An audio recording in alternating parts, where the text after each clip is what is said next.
The Wandering Soul Planet. This video is purely for entertainment and does not infringe on copyrights or laws.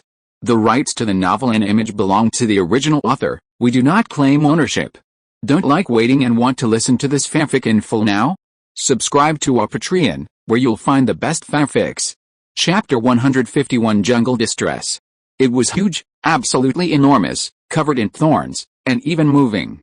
Watch out, danger, it was a hedgehog that had just emerged from its hole. Run, run, run, run. The hedgehog, the big ball of flesh covered in sharp spikes, rushed towards him with its bloody mouth wide open. The Isidis root through its 6 legs and crawled quickly, its antennae bent back by the strong wind, its chin scraping against mosses and lichens, fleeing among lilies, azaleas, and rose bushes. But the Isidis root's pursuer never gave up. The hedgehog, the giant equipped with long and sharp thorns, pursued it relentlessly. The air was filled with a hedgehog's terrible musky smell, and the ground seemed to tremble with every step it took. Some of the prey's skin and flesh were still hanging on the hedgehog's thorns. If the ant had time to examine it carefully, it would have found countless fleas active among the thorns. Isidis jumped up a steep slope, hoping to get away from its pursuer. But the hedgehog did not slow down. Because its spikes can be used to prevent falls and can also act as a cushion when necessary. Sometimes, in order to facilitate rolling, it will curl up, and then unfold its body and land on all fours. Isidis continued to speed up, and suddenly the ant found a slimy white tunnel in front of it. At first, Isidis did not fully understand what it was. The entrance of the tunnel was just enough for an ant to pass through. What could it be?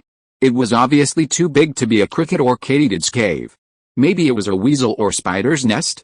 Because the antennae were blown back by the wind, the ant could not rely on this organ to identify smells. Isidis also could not use his visual organ, because the ant could only see things clearly at a very close distance. Isidis approached the tunnel, and now it finally saw clearly that this tunnel could not be used for hiding at all. Wow! My God! It turned out that this was the bloody mouth of a venomous snake.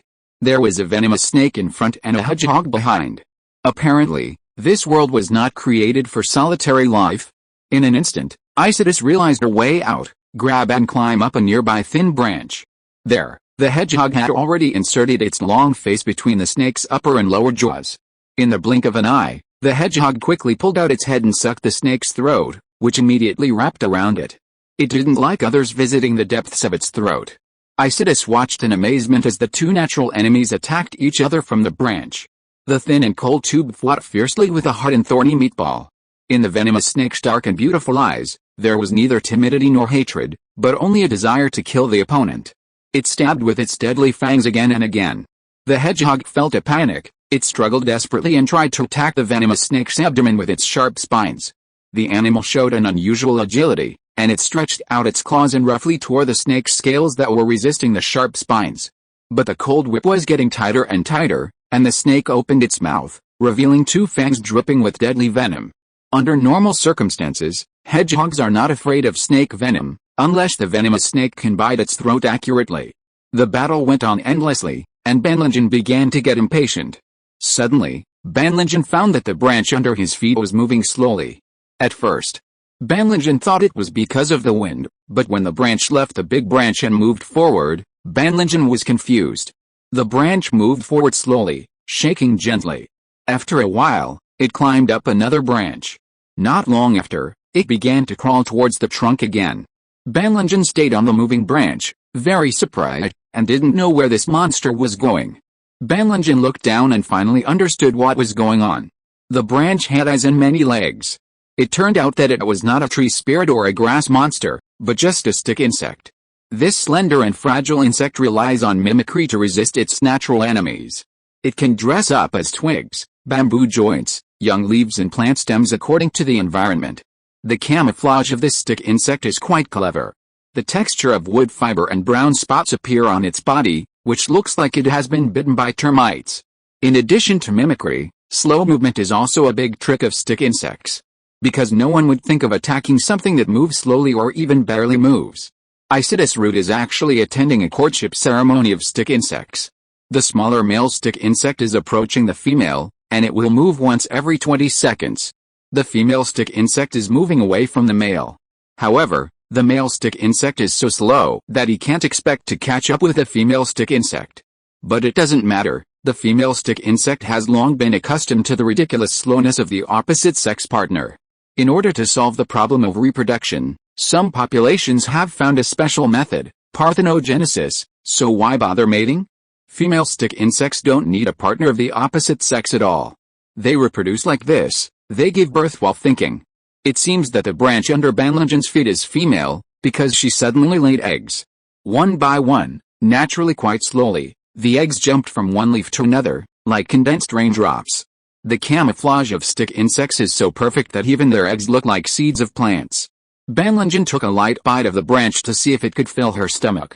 But in addition to using mimicry to protect herself, stick insects can also play dead.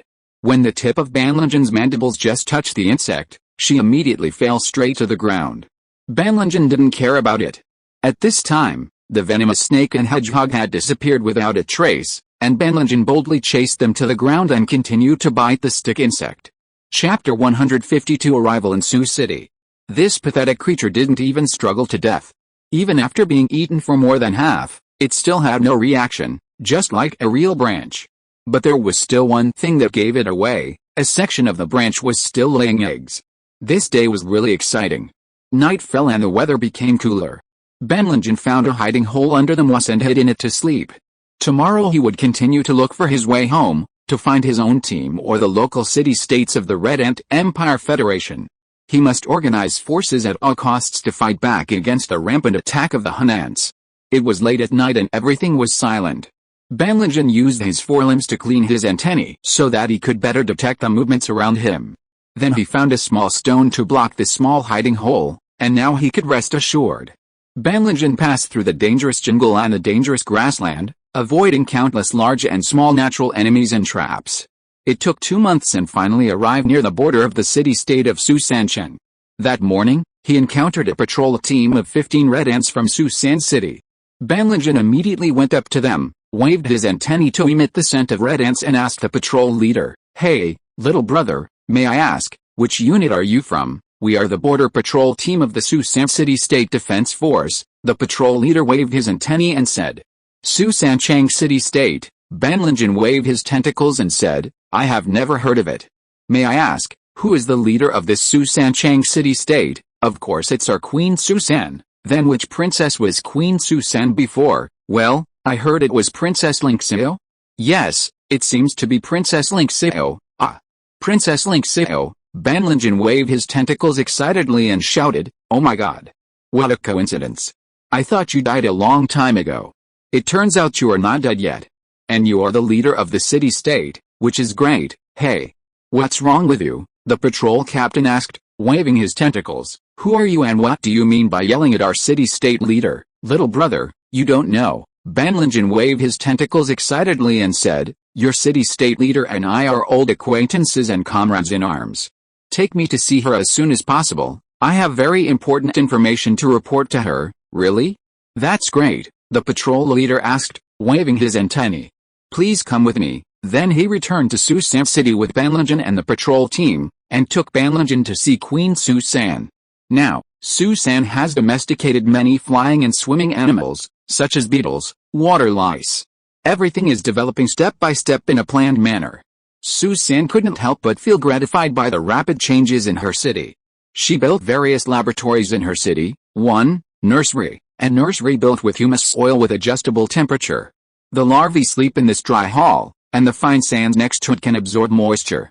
With the help of a slightly inclined conveyor, the caregivers can easily deliver the ant eggs to this special care layer. There, the caregivers, with their heavy bellies, lick the ant eggs non-stop. They also deliver proteins and antibiotics into the transparent cocoons to help the ant eggs grow healthily. 2. Storage room. This is the storage room where all the dried meat, fruit and mushroom powder are stored. To prevent them from spoiling, the ants also coat them with a special ant acid. 3. Chemical room. The jars made of fat leaves are filled with fuming weapons acid for experiments. Chemists use their long mandibles to test the dissolving power of each acid.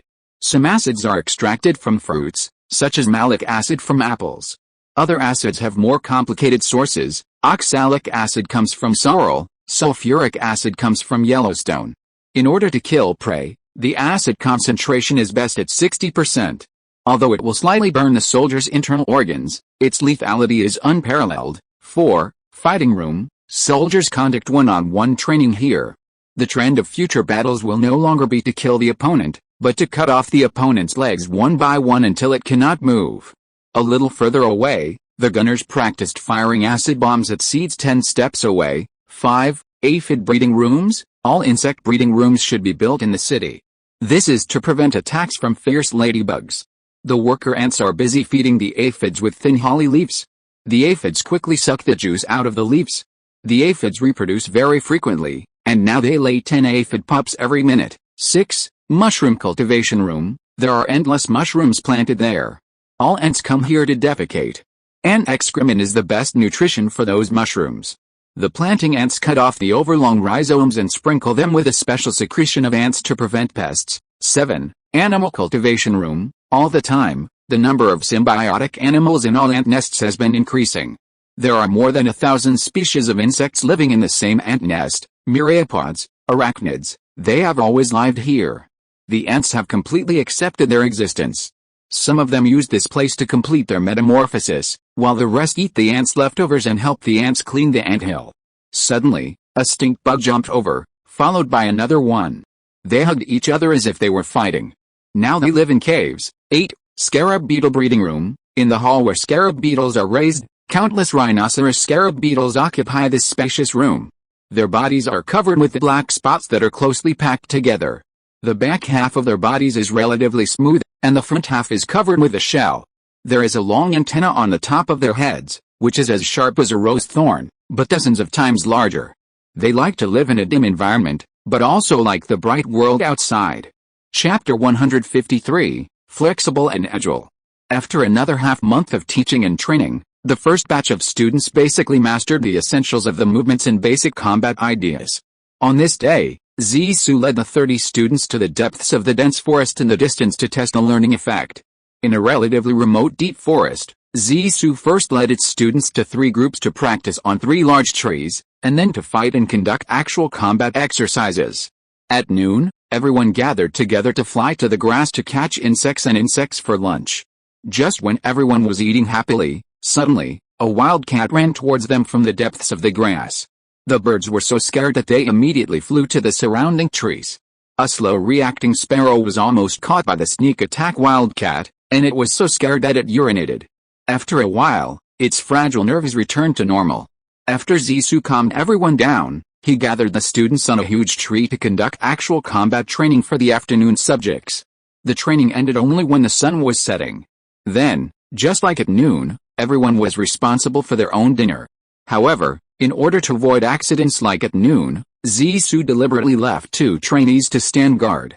After a whole day of field training, Zissou felt that the effect was good and basically achieved the expected goal. Therefore, Zissou led his first batch of trainees to some remote places in the forest for targeted practical training every now and then. This morning, when Zissou and his team passed through a dense forest, they found that there was a clearing in the woods on the right front, which was full of various birds and noisy sounds. Out of curiosity, they flew over to see what was going on. It turned out that a male red-billed spotted sparrowhawk was teasing a female peacock.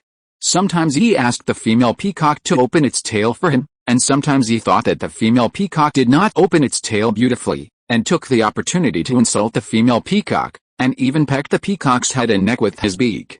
It was obvious that he was deliberately looking for trouble. The stupid birds watching the excitement around not only did not dare to stand up for justice, but also followed a hateful sparrowhawk to make trouble and instigate it to continue to do evil.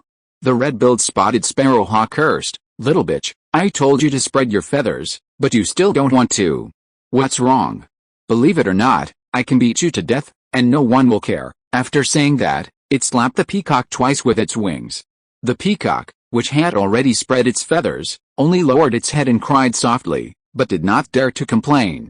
Zissou couldn't stand it anymore, so he rushed forward to stop the male sparrowhawk from continuing to commit crimes. When the red-billed spotted sparrowhawk saw that there was a little sparrow that came from nowhere and didn't know what medicine it had taken, daring to meddle in its business, it immediately cursed, "Oh! Which shit corner did this ignorant bastard run out from? How dare you ruin my good deeds? Don't you want to live, So, after a while, Zissou and the red-billed spotted sparrowhawk started fighting without saying a word. This obviously didn't scare Zissou. Today, Zissou is no longer the same as before, and his fighting power and self-confidence have greatly increased. Not to mention a sparrowhawk that is more than 10 times bigger than him. Even if a golden eagle that is 50 or 60 times bigger than him comes, he is not afraid. Of course, if the golden eagle really comes to fight him, he will not be stupid enough to fight it here head-on. He will definitely try to lure the golden eagle into a big tree with lush branches and leaves, or a dense forest to start the battle. Fearless and foolish fight, he will not do it. As soon as he came on the field, Zissou used the move of holding the origin and guarding the one to take a defensive position, staring at the opponent and preparing for battle. The sparrowhawk saw that Zissou was timid and rushed over desperately.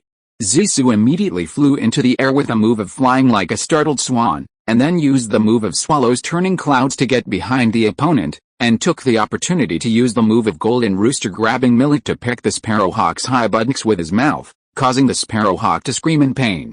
The sparrowhawk immediately turned around angrily and rushed towards Zissou again. Unexpectedly, Zissou flew up again with a move of golden peng spreading wings. When he was 3 or 4 meters away, the sparrowhawk also turned and flew towards him. Seeing that the sparrowhawk was about to fly to Zissou, it immediately landed on the ground with a move of ping shulian. When the sparrowhawk landed on the ground right after him, Zissou immediately used the move of a crane soaring to the sky and flew towards the nearest tree with dense branches and leaves. At this moment, Zissou didn't want to fight anymore. He felt that he couldn't stay here for long, and he would definitely suffer if he fought for a long time. First, the sparrowhawk was much stronger than himself, and second, who knew how many accomplices the sparrowhawk had? Even if you beat the sparrowhawk, if the sparrowhawk was not convinced and continued to entangle, the sparrowhawk's accomplices would definitely come up to help, and then your own students would come to help you. No mistake, 1 poem, 1 post, 1 content, 1 book, 1 bar. In this way, fighting alone becomes a group fight, which is troublesome. This is contrary to Zissou's original intention of coming to mediate the conflict. So now it had to choose to play the bear and show weakness, pretending to be defeated and running away. Seeing that Zissou ran away without being defeated, the sparrowhawk was unwilling to accept it, and his butt was pecked by him and it felt that it was too embarrassing today. All good things were ruined by this bastard, and his good mood was gone, so he followed Zissou relentlessly into the big tree with dense green leaves. As soon as he entered, he found something wrong. Why are there so many leaves? How can it be easy to find it? In fact, Zissou was hiding in the dark place with dense leaves at this time, and the sparrowhawk's every move was under its eyes. Zissou could see or feel the sparrowhawk, but the sparrowhawk knew almost nothing about Zissou's location. This is because hiding himself well is also one of Zissou's compulsory courses. Zissou did not want to attack the sparrowhawk again. Therefore, it was very difficult for the sparrowhawk to find the Zissou sparrow, which was much smaller than its body, in such dense leaves. Soon, the sparrowhawk searched for a long time but couldn't find the gorilla. So he cursed angrily and turned to fly out of the tree. When the sparrowhawk flew out of the tree, he found that the peacock had already flown away when he flew into the tree. He was so angry that he cursed again and flew away with his friends. Chapter 154, Zissou falls into trap. After a while, Zissou finally came out of the tree.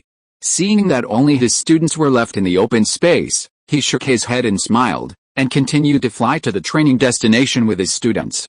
He did not take this accidental incident to heart and soon forgot about it. Zissou did not expect that this battle would lead to a reconcilable feud with the sparrowhawk.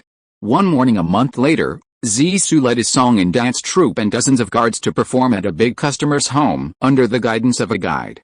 They set off at 9 in the morning, because the guide, the customer's housekeeper, had just arrived at Zissou's place not long ago, and did not arrive at the customer's home until nearly 1 in the afternoon.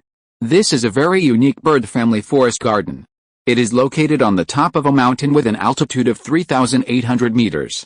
It is surrounded by 1,000-year-old trees of 50 to 60 meters high, and in the middle is a 300 to 400 square meters of grassland with no trees but flowers and grass. The owner of this house is a yellow-billed sparrowhawk, which seems to be one of the main natural enemies of sparrows. However, Zissou's principle is I will not offend others if others do not offend me, but I will offend others if others offend me, as long as the owner does not provoke it. It does not care whether it is a natural enemy or not. It just wants to do its business well and does not think too much about other things. Therefore, it never dreamed that this was one of its enemy's accomplices. The owner of this house, that is, the yellow-billed sparrowhawk, received Shisu and his party with a smile on his face and arranged a very rich meal to entertain them. After lunch, it was already 3 o'clock in the afternoon. So the client had to let the performance begin and invited Shisu, the head of the song and dance troupe, to sit with the owner in the VIP seat, a giant bird's nest on the top of the treetop of the tallest tree, 69 meters high, in the family forest garden, to watch the performance together. According to convention, the thrush first sang 3 songs, followed by the lark singing 3 songs, and finally the nightingale singing 3 songs, and then dancing, first solo dance, then group dance, sparrow ladder, and finally the parrot's poetry recitation, birthday or other praises. Just as the lark was singing its second song, a red-billed spotted sparrowhawk and a one-eyed shrike quietly flew up from the foot of the mountain behind Shisu, and pounced on Shisu, a sparrow who was watching the show and chatting and laughing with a yellow-billed sparrowhawk. Shisu never thought that someone would dare to attack it in broad daylight. Moreover, it brought dozens of well-trained guards.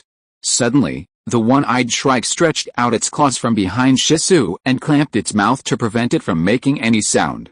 At the same time, the red-billed spotted sparrowhawk also stretched out its 2 claws from behind Shisu and grabbed its 2 wings.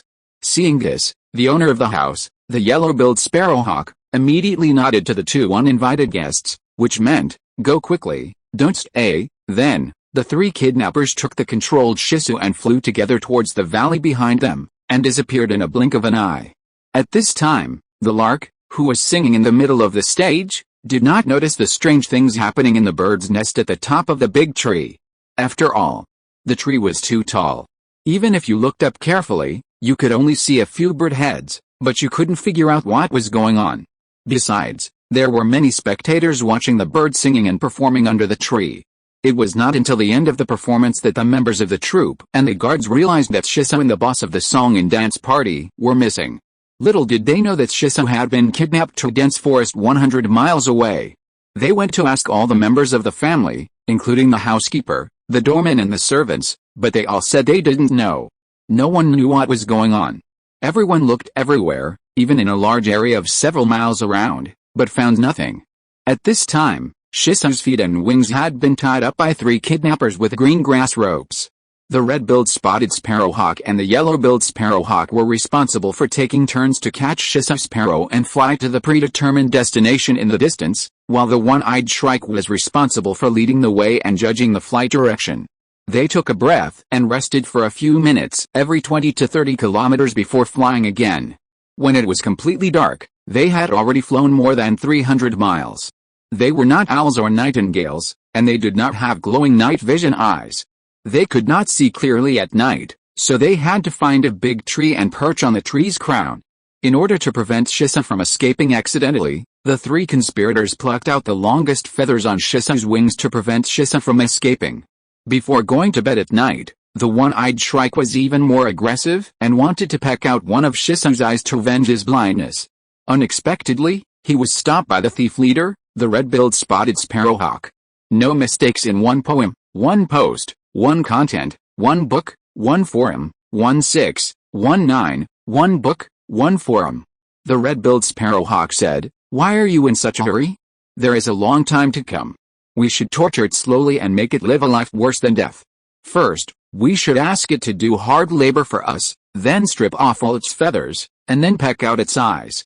Finally, we will tear off its flesh piece by piece and torture it to death." The one-eyed shrike smiled happily and said, "This is a good idea. It is really wonderful.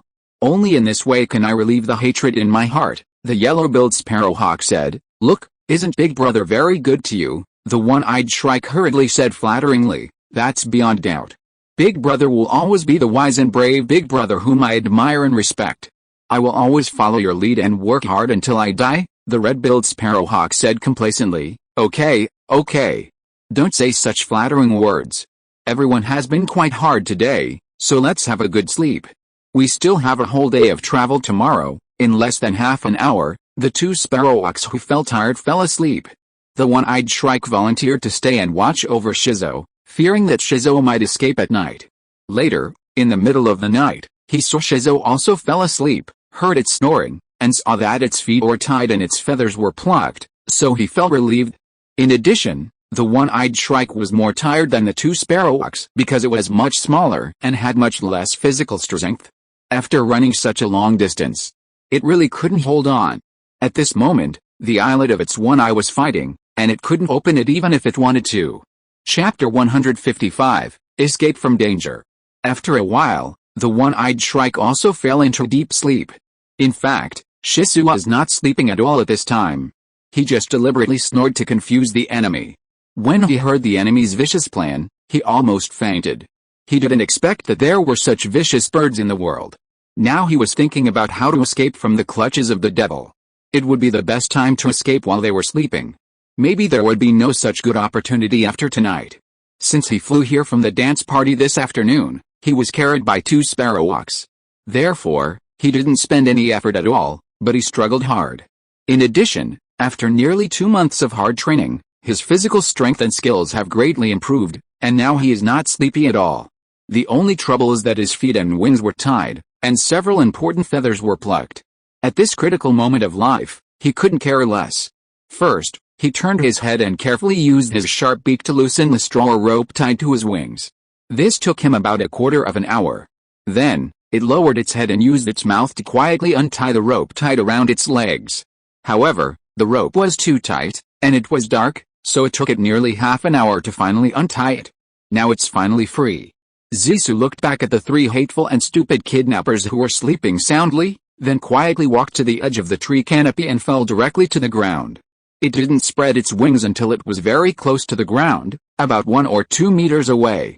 It had to do this because it was the only way to minimize the sound of the bird's wings flapping and avoid waking up the enemy. However, because several feathers that were very important for the bird to fly were plucked out, it almost fell to the ground and died. However, the final result was not bad.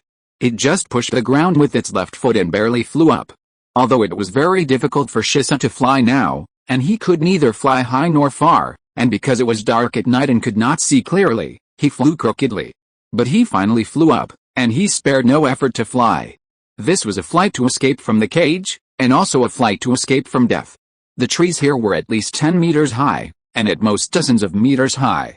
Shizuo could only fly 7 or 8 meters high at most, but in order to save energy and to get away from the god of death as soon as possible, he only flew 3 or 4 meters high. In this way, he could only fly along the canyon and the road, and could not fly on the top of the tree, let alone the top of the mountain. In this way, his escape speed must have slowed down, just a little faster than a donkey running, and he had to turn as the canyon and the road turned. When he reached the fork in the road, he had to consider whether to turn left or right. However, he also thought clearly about the problem of turning. If he turned left the first time, he had to turn right the second time, alternating. If it keeps turning left or right, it might turn back, and that would be a waste of time.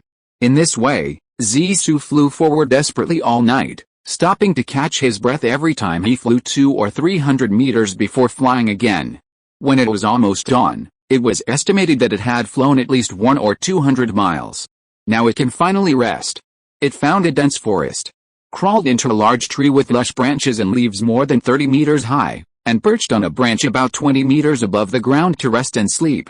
After all, it had been flying almost all night and was too tired. After dawn, the three kidnappers woke up one after another and found that Zissou was gone.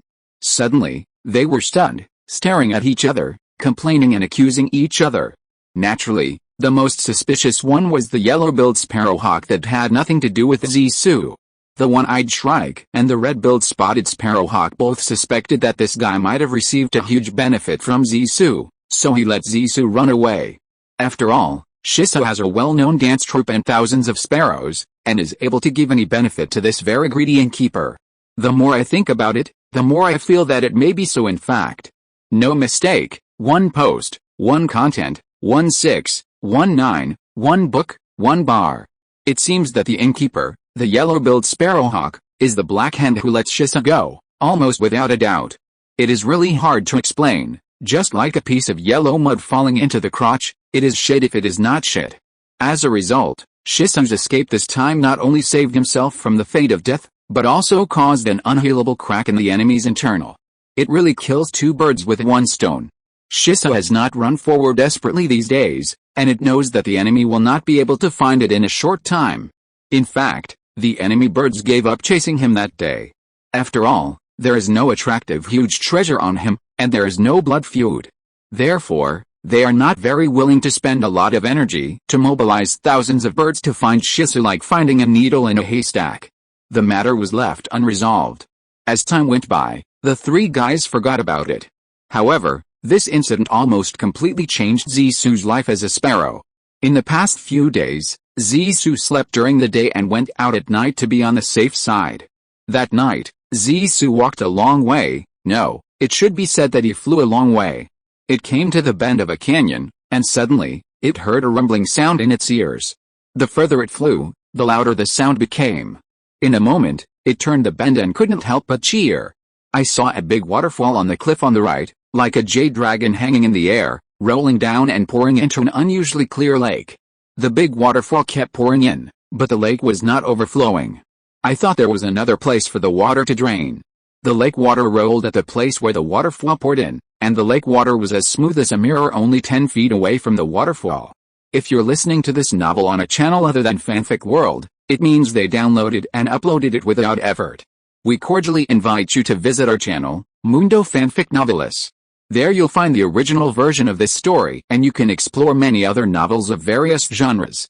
We're waiting for you to immerse yourself in a world of incredible novels. Chapter 156, Saving Birds in the Forest. The moon shone into the lake, and the center of the lake was also a bright full moon. Zisu landed on the ground and hopped to the waterfall. Suddenly, he felt the water drops falling from the sky splashing all over his body like heavy rain, which made him feel a little painful. Ah! It was so cool. Suddenly, he heard the cry of an owl not far behind him. After 2 wow-wows, he flew to the nearest tree. Obviously, this would never be the owl Dao Menzi who was sworn brothers with him, but another strange owl. It was difficult to tell whether it was an enemy or a friend, so it was better to hide. After perching on the branch, Zisu felt unprecedented safety and comfort. He jumped from one branch to another, from bottom to top, and then from top to bottom, and then from one tree to another. At the same time, he wanted to do some martial arts moves, so he flew to the upper branch, grabbed the branch and used the pearl rolling curtain to hang his body upside down, and then drilled into the dense leaves to do the swallow drilling clouds. Then it pecked at the leaves around it with its beak to perform a golden rooster grabs millet move, and then used its wings to quickly flap the leaves behind it to perform a blackbird scratches sands move, and finally drilled out of this tree and drilled into the upper part of another tree to perform a crane soars to the sky move. It had a lot of fun and enjoyed itself. Although several feathers were plucked and the movements were not in place, it could still complete a few simple movements, but the speed was slow and it was very laborious. In addition, it was too lonely and could only entertain itself. As the purple bezel came out at night in the past few days, it saw objects more and more clearly in the dark. Although it could not catch up with nocturnal animals such as night owls, it was much better than before. That night, it just wanted to play near this big waterfall, so it played one tree after another, determined not to miss any tree.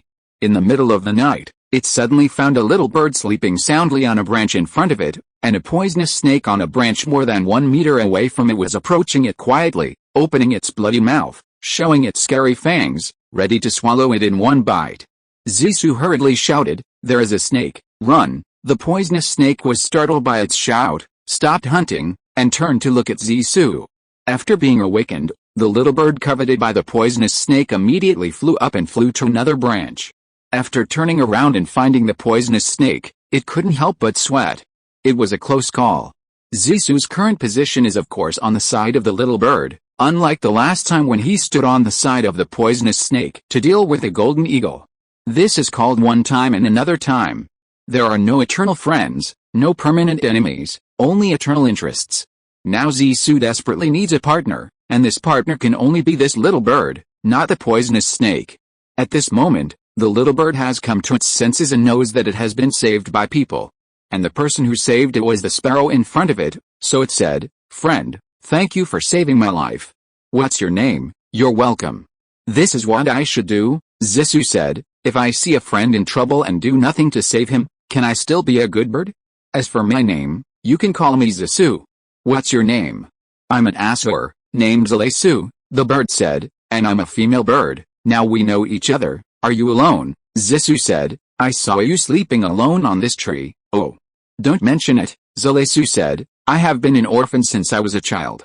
I was adopted by my master when I was very young, and my name was given to me by my master. 2 months ago, my master suddenly died of an acute illness. Since then, I have started to wander around. We really are in the same boat, Zisu said. I have also become a lonely man because I escaped from the pursuit of my enemies a few days ago. Now I can't go home. Otherwise, let's travel together. Good. Good. That's great, Zalesu said happily. Today is the happiest day since my master passed away. Thank you, you're welcome. We are family now. Why are you still so polite? You have to thank me too. If it weren't for you today, I would have died and gone to see my master in the underworld. I have to thank you anyway, and I have to thank you very much, Zisu. How old are you this year? Zalesu asked. I don't know how old I am. Maybe 3 years old, maybe 4 years old, at most 5 years old, I'm not sure, Zisu said. In fact, the longest lifespan of sparrows on this planet is 20 years old, and the average lifespan is 15 years old, which is longer than the lifespan of sparrows on our Earth. No mistakes in one poem, one post, one content, one book, one forum, 1619, one book, one forum. Oh. My God. There are birds in this world that don't know how old they are? Are you an idiot? Or are you a mental patient? Hey. How can you talk like that? How can you talk to your good friend like that? Oh. Sorry, it's my fault. I shouldn't say that to you.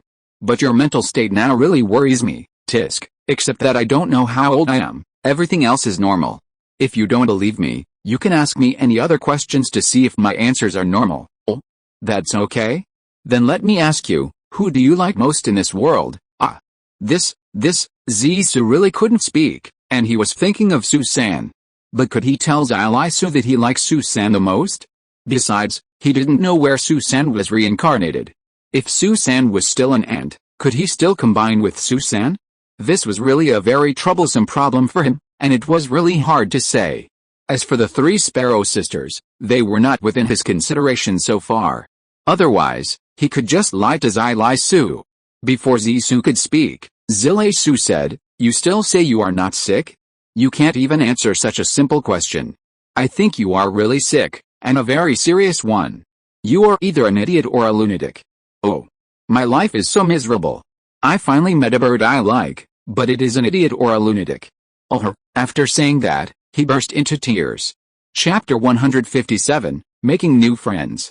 When Zisu saw it, she was dumbfounded. She thought, oh. What's wrong with this girl? Why is she so impatient? Before I finished speaking, she started crying anxiously. It seems that she is still too delicate. I have to comfort her. Hey. Little sister, I haven't finished speaking yet. Why are you crying? Zisu said. Actually, I want to say that except for my parents, I still don't like anyone, let alone anyone I like the most, really. Is this true? Zilesu burst into laughter and said, That's great. I'm so happy. This time, she confused Zisu. Zisu thought, this girl changes too quickly. It was just a storm, and in less than a second, the sky is clear and full of colorful clouds. You said I was sick, but I think you are sick, and you are more seriously ill than me. Although he thought so in his heart, he didn't dare to say it out loud, because he was afraid that she would get angry. Well, since you're fine, shouldn't we talk about something else? Zisu asked. Okay. Just say whatever you want to say. I promise to keep you company. You sound like you want to fight with me. Can you please speak properly? Sorry. I've always been straightforward. I learned this from my master since I was a child. It seems that your master is also sick. Otherwise, how could he train an apprentice like you who doesn't understand the ways of the world and speaks carelessly? What? You dare to call my master sick? You are sick, your whole family is sick. Humph, if you say it again, I will ignore you. Actually, I didn't say your master had any disease, I just said that your master also had a minor problem. No, that's not right, your master is sick, and a serious disease, otherwise, how could she die of illness? Oh. So you mean my master has this disease? That's right. My master is indeed sick, and she died of the disease. I thought you said my master was mentally ill. Sorry, I wronged you. When did I say your master is crazy? He doesn't use his brain to think about things. What is he thinking about? Okay. Let's not talk about this and change the subject. Suddenly, a lion roar came from not far away. After a while, a maned lion pushed aside the long grass and passed under the tree where Zissou and his friends lived. It walked towards the lake under the waterfall. Then it climbed to the lake, put its head in the water, and drank the water in big gulps. This was the first time that Zissou saw such a beast since he came to this alien planet. It was the real king of the forest. The owner of the primeval forest was indeed a huge monster. Its shoulders were covered with thick mane, and its bloody mouth showed sharp long teeth. Its pair of yellow-green eyes flashed a scary light in the dark night. Seeing Zissou staring at the lion drinking water and trembling, Zissou couldn't help laughing. Brother, you are too timid. This maned beast can't threaten you. Are you so scared? You really disappoint me. You don't know. This guy is the king of the forest, very powerful. Who wouldn't be afraid? Zissou defended. Tisk, are you stupid? We are on a tree and it can't climb, so how can it threaten us? Besides, even if it can climb up the tree, we can fly and it can't, so it still can't threaten us. Besides, it has a big appetite and can eat at least a calf in one meal. Our size is not even enough to fill its teeth. Therefore, no matter what, it will not become our enemy, but may become our friend. Oh. Your analysis is so right. Why didn't I think of it? You are so smart, how could you think of that with your pig brain? I'm not saying this to you, but 100 of your brains are not as good as one of mine. Hey. I say you are fat, and you get angry. You are really good at taking advantage of the situation. You take the opportunity to flatter yourself. Tisk, do I need to flatter myself? I have plenty of gold. Hey. I won't argue with you anymore. Let's stop here, Zissou said. Well, Miss Sue, I have something to discuss with you. What's the matter? You are so hesitant. We are so familiar with each other, what is there to be embarrassed about? If you have anything to say, just say it. How can you, a girl, speak so uncivilized? Well, I'll tell you. Since we are so familiar with each other, isn't it too stiff to call each other by our names? Then what do you want? Zissou asked. Here's what I think. From now on, I will call you Zimmy and you call me Suj. That's great, Zissou said. What? You want to get close to me, right? Are we so familiar with each other? Besides, I am 5 years old this year and you are only 3 or 4 years old. I should be your sister. You want me to call you brother? No way. Let me call you Sudi, or Zio-Su, Zissou said. Then just pretend I didn't say anything. Oh. You are so mean. So you want to take advantage of me. I didn't expect that you look like a gentleman on the surface, but you are actually full of bad intentions. Humph, I won't pay attention to you. Let's break up. You go your way, and I go mine. No. I'm sorry, I was wrong just now. Please forgive me, it's not difficult for me to forgive you. Then you have to call me Sister Sue from now on. This Zissou thought, why is my life so miserable? Just now, Sue-san, the real Sister Sue, left. This time, here comes another little sister, who calls herself Sister Sue. A real Sister Sue left, and here comes a fake Sister Sue. I have no place to run, really no place to run. I am entangled by this real and fake Sister Sue. I am afraid that in the end, there will be 2 Sister Sus, and I can't tell which is the real one and which is the fake one. Thinking of this, Zissou said, Miss Zissou, how about this? I can call you Sister Zai or Zimini. But I can never call you Sister Sue. Why? I want you to call me Sister Sue, and I will call you Brother Sue. It's more interesting this way, Zissou insisted. Chapter 158 Flirting. If I say no, it's no, Zissou said. If I say yes, it's okay. If I say no, it's okay, Zissou retorted. Why are you arguing with me again? Why do you always like to argue with me? You started it first, so you have to take the main responsibility. Okay, I'll take the responsibility. But how can I take the responsibility? It's very simple. You are responsible for calling me Sister Sue, and you must also be responsible for letting me call you Brother Sue. After all this time, you're back to square one. It's over, it's completely over now, Zissou said with a sad face. Zalesu laughed happily, and then laughed haha. Haha, she felt that it was so interesting and happy to be with this lively Zisu. From then on, she never mentioned breaking up again. From then on, Zisu no longer struggled with this name. He either called her Zalesu directly, or called her sister Zir or simply Zir. Zalesu was very puzzled and asked him why. He told her that he was Zisu and she was Zalesu. It was easy to confuse them by calling each other Sulesu. Since several feathers on Zisu's wings had been plucked out, new feathers would not grow for a while, making it inconvenient to travel long distances. Therefore, these days, he and Zalesu, now Zir, always wandered around the waterfall. Nowadays, Zisu always called her Zir, which made Zalesu helpless. Over time, he slowly accepted it. Moreover, Zisu taught Zir martial arts these days, which made Zir very grateful, and she had unknowingly fallen in love with Zisu. Before meeting Zir, Zisu only dared to come out in the morning and evening to hunt caterpillars and insects in order to avoid being hunted by enemies. Now that she is with Zir, she is getting braver and braver. In addition to morning and evening, she sometimes dares to come out in the afternoon. However, under normal circumstances, the two of them traveled together. That night, Zir told Zisu that she had to go home for something and would be back in a few days. Zisu asked her what it was, but Zir refused to tell her. From the next day, Zisu returned to her single life. She went out to hunt twice a day, in the morning and evening, and hid in the forest the rest of the time, either resting and sleeping, or practicing martial arts and playing. That evening, Zisu flew out of the dense woods and landed in the weeds, looking for caterpillars, ladybugs, grasshoppers and other insects to eat. Suddenly, a black-haired black eagle swooped down from the sky like lightning and pounced on Zisu. Hearing the whistling sound of a big bird rubbing against the air in the sky, Zisu immediately realized that something was wrong, and hurriedly flew obliquely towards the nearest big tree.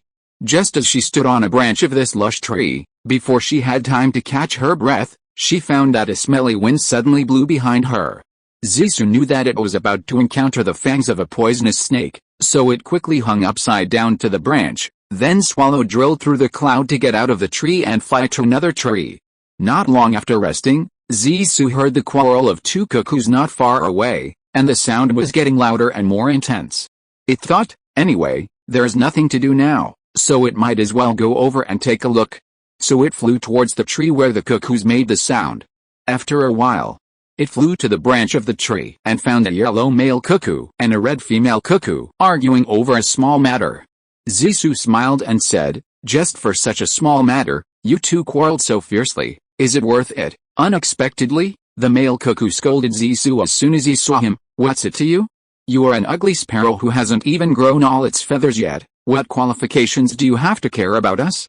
Why don't you look in the mirror and see what you look like? Oh. It's really like a good person is not recognized by a dog biting Ludongbin." "Ha, I don't bother to care about your trivial business," Zisu said, "but, you two quarreled so loudly, aren't you afraid of disturbing other people's rest? Don't you have any sense of public morality? Who did you wake up? It's just you, a nosy bird. Don't put the blame on us, no mistake. One poem, one post, one content, one book, one forum, one one post, one content. You have woken up all the birds in the forest and all the animals crawling on the ground. If you don't believe me, go check it out. We are too lazy to check it out. If they are not happy, tell them to come to us. You are stubborn, aren't you? So what if you are? So what if you are not? If you are, I will chase you away. If you are not, just be obedient and stop making noise. If we don't leave and don't listen to you, what do you want? Then I will call all the birds in the forest to come and watch your dirty performance." Then, Zisu shouted, "Everyone come and see. There's a pair of cuckoo couples quarreling here. It's very exciting and interesting. You will miss it if you don't watch it. If you miss this village, you will miss this store." "Hey. Really? Where are you? Let me take a look," a turtle dove came in response. Seeing that many birds were flying towards this side, the male cuckoo said angrily, "You are so cruel, why don't we leave?" After that, he flew away with the female cuckoo. The episode of the day ended like this. Since the feathers of the plucked sparrow have not grown out yet, it is very laborious and disadvantageous to train it. Naturally, the training is greatly reduced and the expected effect cannot be achieved. During the day, many passers-by came to the dense forest, including blue kingfishers, red kingfishers and white-collared kingfishers. alpine swifts, short-billed swiftlets and white-throated needle-tailed swifts, as well as green-throated bee-eaters, blue-throated bee-eaters and chestnut-throated bee-eaters and various woodpeckers. As the saying goes, there are all kinds of birds in a big forest. Look, at noon that day, Shisu was sleeping on the branch of a big tree. Suddenly, a great spotted woodpecker flew over and kept knocking on the tree trunk with its big beak dong dong dong, which not only woke Shisu up, but also almost stunned its head leaning against a tree trunk. Chapter 159 Mysterious Martial Arts. Shisu was so angry that he shouted, "Hey! Brother Woodpecker, please stop for a moment and listen to me. I came to this tree first, it belongs to me, and I want to take a nap now. Can you please go somewhere else to knock?" The woodpecker looked up at Shisu and found that it was a little sparrow whose feathers had not yet grown out. It was so arrogant that it wanted it to change places. "Who do you think you are? I'm not afraid of you." So, it lowered its head and knocked on the tree trunk with disdain. "Hey! Is this guy an idiot or a deaf person? Why did he ignore my words? Look at my temper." Shisu thought. At this, Zisu got angry and said angrily, "Did you hear me? Otherwise, I won't be polite." "Tisk, you're welcome," the woodpecker said disdainfully. "You're just a little sparrow. What else do you want? Do you still want to fight? Fight if you want to." "Do you think I don't dare?" Zisu said. At this time, he was so angry that he forgot that his feathers were plucked and his kung fu was greatly reduced. "It seems that I have to teach you a lesson. You ignorant little thing. Get over here." "Oh, you're putting on airs. Do you think I won't beat you up like this? I'm going to beat you until you cry for your parents." Who will cry for their parents is still unknown. What kind of hero are you if you only talk? If you have the guts, come over and compete with me to see who's better, okay? You wait. Then, Zisu used the move of flying over Yinshan Mountain to sneak under the branches. Suddenly, I found that my movements were out of shape and not done properly. Not only did I make a loud noise, but my speed was also very slow, which did not achieve the effect of surprise. I suddenly realized, oh no. My feathers were plucked and new feathers have not grown yet. If I go to fight with others now, I will definitely lose. What should I do? The words have been spoken, just like spilled water, I can't take them back. Should I retreat and let the other party laugh at me? In just this moment, Zisu actually thought so much.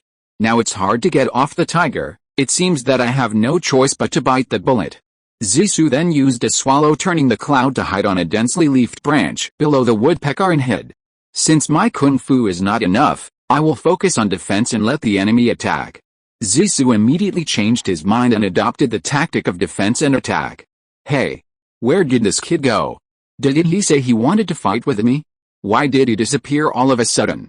Maybe he was scared away by me. Humph, useless coward. It's really embarrassing.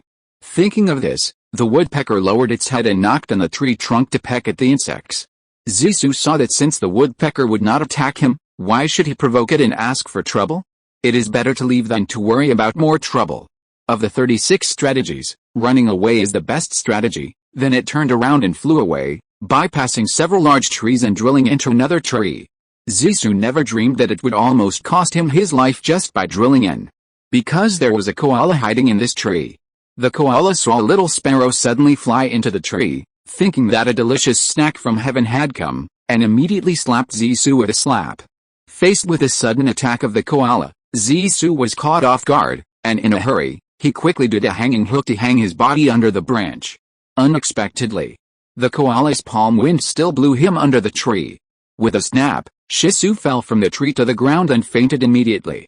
The koala was overjoyed when he saw this, thinking that it had killed Shisu with its powerful palm. So, the koala swooped down from the tree and landed on the ground, ready to eat the delicious snack on the ground. At this time, Shisu was already injured and had a concussion. He fainted on the ground, unaware of the huge danger approaching him. Shisu was about to fall into the koala's clutches and was in danger. Suddenly, a bird flew down from the sky and pecked at the koala's front paw, which was about to catch Shisu. The koala quickly retracted its front paw in pain, and cursed a bird that had come out halfway, and was furious. No mistakes in one poem, one post, one content, one book, one forum, 1-6, 1-9, one book, one forum, one look. Unexpectedly, the bird did not stop there, and continued to peck at the koala's eyes, nose, mouth and other facial features with its beak, and also used its claws to sneak attack and scratch the koala's face. Soon, the koala began to howl like a ghost, and at the same time, it stood up and used its two front paws to desperately hit the bird, trying to block its attack. However, the koala's beating did not work at all, and it could not even touch the bird.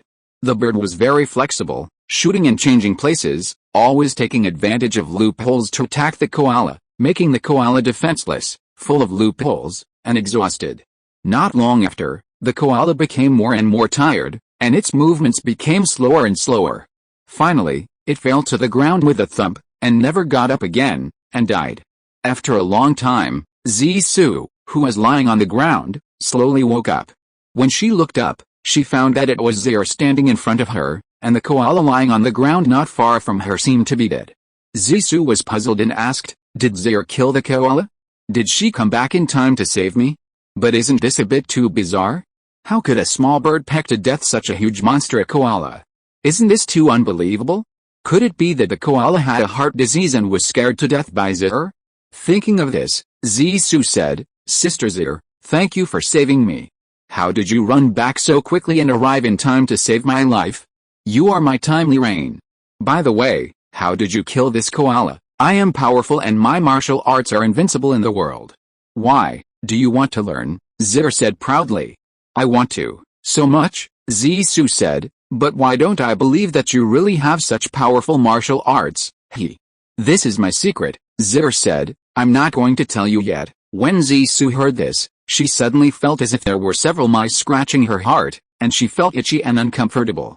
Chapter 160, Hard Practice of Poison Skills. Zissou felt bad when he saw Zir deliberately keeping her secret. He thought, "You little girl, aren't you teasing me? I must find out what the reason is." So, he struggled to get up, flapped his wings and flew to the face of the koala's body lying on the ground with its forelegs up, and examined it carefully. Suddenly, he found several claw marks on the koala's face that were scratched by Zir's claws. These claw marks were purple and black. Obviously, the koala died of excessive poisoning. Could it be that Zir's claws were highly poisonous? Where did she get the poison? "I know your secret," Zissou said with a smile. "Your claws are highly poisonous, right? You found this out. You are amazing," Zir said. "Tell me the truth, how did you do it? Do you really want to learn? It will be very difficult. Besides, that place is far away from here. It's too hard for you to fly there now. You should wait until your wings grow well. When my wings grow well, you must tell me how to do it, okay? I promise you. You are my only good partner now. We will always be good partners and good partners. Maybe we will be good husband and wife in the future." You are so shameless," Zir said with a blushing face. "Who promised to marry you? Of course you won't agree now. Because you don't know me very well. When you know me completely, you will agree to me." When Zir heard this, she felt sweet in her heart and lowered her head embarrassedly. "Hey, Zir, what are you daydreaming about?" Zissou said. "Look, I've fallen and injured now, and I can't fly too far. Should we find a tree nearby that's not too high to stay overnight?" "Of course. The tree on your left that's not too high will do. Otherwise, I'll fly up first to see if there's any danger. I'll call you up later." After saying that, Zir flapped her wings and flew into the tree.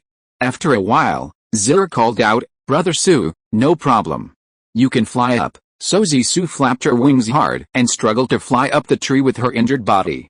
That was the only way to spend the night. The next morning, Zir got up early to find herbs for Zissou to heal his injuries so that he could recover as soon as possible. At the same time, she went out to hunt for him, catching some plump insects for him to eat. Under Zir's careful care, Zissou recovered completely in a few days. A month later, the new feathers on Zissou's wings finally grew. Zir promised to bring Zissou to a huge valley 200 kilometers away, and stop beside a small pond with a very secluded and deep smell of rotten and unpleasant smell, miasma. "Zir, why did you bring me to such a rotten and unpleasant place? Did we get to the wrong place?" Zissou asked. "How could that be?" Zir said. "This foul-smelling water is very poisonous. Do you see the big rock in the middle of the pool? Later, you will imitate me and stand on that big rock, soaking only your two paws in the water for half an hour. Remember, only soak your paws in the water, and do not let other parts of your body get wet. Zisu looked at the pitch-black pool of water in front of him. His heart was like 15 buckets of water, up and down, and he couldn't help but wonder, is this okay? Won't we be poisoned? I feel very uncomfortable standing by the edge of this pool. If I stand in the middle of the pool, won't I faint? Oh, I forgot one thing, Zir said. Beginners must also take a kind of herb. Eating this herb can protect your body from harm. When the time comes, you won't feel very uncomfortable when you smell the smell here again. Then take me to find this herb, Zisu said. So this is how the poison on your feet was made. I'm afraid your master taught you this, right? That's right. Master asked me to practice this hard work when I was 1 year old, Zir said. In the first year of practicing, I had to eat this detoxifying herb called compensating dead deer beforehand. This medicine is only available in the back mountain. Not long after, Zir took Zisu to the back mountain to find this detoxifying herb with 7 blue petals. Zisu flew over and ate this detoxifying herb without thinking twice. After eating a full stomach, he followed Zir to the dead water pond to practice. In this way, Zisu came to the dead water pond every 10 days and a half months to practice poison. In addition, under Zir's guidance, he caught some poisonous spiders, poisonous centipedes, poisonous scorpions and poisonous toads from time to time, killed these poisonous creatures, mixed them together, mashed them into a large pile of poisonous creatures, and then squeezed out the poison juice from them. Then, Zisu followed Zir's example and soaked his paws in the poisonous juice for 20 minutes each time, once a day, and he had to eat detoxifying herbs beforehand. In this way, after a period of time, Zisu's paws gradually became like Zir's paws and became poisonous. 2 months later, Zisu's paws could kill medium-sized animals such as golden eagles, koalas, baboons and monkeys. Of course, such poisonous claws cannot be used to catch food, and can only be bitten and pecked with the mouth. Fortunately, birds are not like humans. They don't rely on their hands to eat, and don't need to consider this problem that is difficult for humans. In addition to practicing poison skills, Zisu has not given up practicing martial arts. Now, Zisu's martial arts have also made great progress, and he has also studied many new moves, such as Yaksha explores the sea, pointing to the south of the sky, pointing to the south of the sky, stepping on the 7 stars upward, white rainbow penetrating the sun, flying clouds and lightning, slicing the sky and the sky is upside down. Of course, he also taught Zir all the new martial arts moves he had researched. After more than a month of hard training, their martial arts skills improved a lot. Chapter 161, Air Force shows power. In the world of insects, bright light is like a delicious sweet. Few insects can resist its temptation. Scarab beetles are no exception. However, these giants can only survive on sawdust and rotten plant buds. However, raising these scarab beetles is not an easy job. Their excrement is piled everywhere, emitting bursts of stench. The hall where the scarab beetles are raised is deep underground, and the space left for them to move around is not large. Now it seems even smaller. The original worker ants in the ant city who were responsible for cleaning the excrement are obviously not enough, and now at least twice as many cleaners are found to clean up for the scarab beetles. Su Sancheng is the first ant city in all ant cities to study these commensal animals with a scientific attitude. She firmly believes that no matter what kind of insect, it can be trained to become a formidable weapon. In her opinion, every individual has its own use. The key is whether we can study them with a cautious and thoughtful attitude. So far, Queen Susan's attempt has been very successful. She has domesticated thousands of Coleoptera, providing them with food, shelter, and medical treatment, just like raising aphids. What she is most proud of is that she has successfully tamed the rhinoceros beetle. She has formed an air force of 550 rhinoceros beetles and a swimming fleet of 320 water lice. Each rhinoceros beetle can carry 8 to 12 artillery ants on its back, and each water lice can carry 10 to 18 artillery ants on its back. Queen Susan finally established her own air force and navy, and her dream came true. Banlingen finally got the summons of Queen Susan. However, when Queen Susan came to it, it was surprised. Princess Lingxiao has changed from a gentle, delicate, shy and timid girl to the elegant, calm and confident Queen Susan. Queen Susan asked Banlingen where he came from and why he was so embarrassed. So Banlingen told her everything about the current crisis of the Red Ant Kingdom and his own experience. Queen Susan was very surprised. She didn't expect that the Xiongnu ants were so rampant and bold that they dared to attack the famous Red Ant Empire. It seems that we still lack effective secret weapons to deal with the Xiongnu ants who are good at whirlwind attacks. Banlingen also agreed with this. After an in-depth discussion, the two finally decided to use the newly formed Air Force of Queen Susan, the Golden Beetle Flying Division. 500 Golden Beetle Air Force units were dispatched to attack and bomb the Xiongnu Ant Army, and Banlingen was appointed as the Air Force commander of this Golden Beetle Flying Division. At about 8 o'clock the next morning, Banlingen led the newly formed Air Force of the Red Ant Army to the front line. Unexpectedly, this so-called Air Force fighter Golden Beetle was too disappointing. This turtle grandson had to land and rest for a while every few dozen or hundreds of meters before flying again, just like that old car, which stalled while driving and had to be restarted for a long time. Flying and stopping like this, the Air Force led by Banlingen took more than half a month to reach the distance of more than 200 kilometers. That morning, after going through untold hardships, Banlingen's Air Force finally arrived at the suburbs of the Red Ant Empire's capital. What came into view was the Hun Ant soldiers and their barracks and supplies all over the mountains and plains. At this time, the Hun Ant army had surrounded the capital of the Red Ant Empire. It was impossible for Banlingen's Air Force to eliminate so many enemies because its Air Force carried too little ammunition.